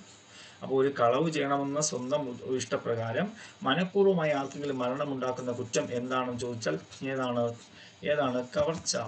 കവർച്ച തന്നെയാണ്. പോലീസ് ആക്ട് പ്രകാരം സ്പെഷ്യൽ പോലീസ് ഓഫീസറായി താൽക്കാലിക നിയമനത്തിന് പരിഗണിക്കപ്പെടാവുന്ന വ്യക്തിയുടെ പ്രായപരിധി എത്രയാണ്? പ്രായപരിധി 18-നും 60 വയസ്സ് വരെയുമാണ്. 18-നും 60-നും ഇടയിലുള്ള ആൾക്കാരാണ് നമുക്ക്. അടുത്ത ക്വസ്റ്റ്യൻ, മറ്റു വ്യക്തിയുടെ ATM കാർഡ് ഉപയോഗിച്ച് മോഷണം നടത്തുന്നത് ശിക്ഷാർഹമാകുന്നത് ഏത് നിയമമാണ്? അത് IT ആക്ടിലെ 66 പ്രകാരം, 66 ഇൻഫർമേഷൻ ടെക്നോളജി നിയമം അല്ലെ, നമുക്കറിയാം. അടുത്തത്, ഓക്കെ, അപ്പൊ നമുക്ക് ഇത്രയും ക്വസ്റ്റ്യൻ, നമുക്ക് തൽക്കാലം ഇത്രയും ക്വസ്റ്റ്യനോടെ നമുക്ക് എന്ത് ചെയ്യാം? നമുക്ക് ഇന്നത്തെ ക്ലാസ് വൈൻഡപ്പ് ചെയ്യാം. അപ്പോൾ നമ്മൾ ഇന്ന് മാക്സിമം ഒരുപാട് പഠിച്ചു. ഇനി സെക്കൻഡ് പാർട്ടുണ്ട്, സെക്കൻഡ് പാർട്ട് നമുക്ക് ചെയ്യാം. ഓക്കെ, അപ്പോൾ ഈ ഫസ്റ്റ് പാർട്ട് നിങ്ങൾക്ക് മനസ്സിലായെന്ന് വിശ്വസിക്കുന്നു. എല്ലാ ഭാഗങ്ങളും BNSS-ഉം BSA-യും IT ആക്ടും പോക്സോയും NDPS-ഉം എല്ലാം കവർ ചെയ്തിട്ടുണ്ട് നമ്മൾ, അല്ലെ, വിവരാവകാശം ഉൾപ്പെടെ എല്ലാം കവർ ചെയ്തിട്ടുണ്ട്. അപ്പോൾ ഇനിയും ക്ലാസ്സുകൾ വരും. അപ്പോൾ മാക്സിമം ഇത് വെച്ച് നിങ്ങൾ നിങ്ങളുടെ ബുക്ക് കൂടെ വെച്ച് പഠിക്കുക. ഞാൻ മാക്സിമം കണ്ടന്റ് തീർക്കാനാണ് അല്പം സ്പീഡിൽ പോയത്, കുഴപ്പമില്ല. മാക്സിമം കണ്ടന്റ് നിങ്ങൾക്ക് കിട്ടണം, അതാണ് നമ്മുടെയും ലക്ഷ്യം. ഓക്കെ ആണോ? അപ്പോൾ തൽക്കാലം ഞാൻ മൈൻഡപ്പ് ചെയ്യട്ടെ. Okay, thank you.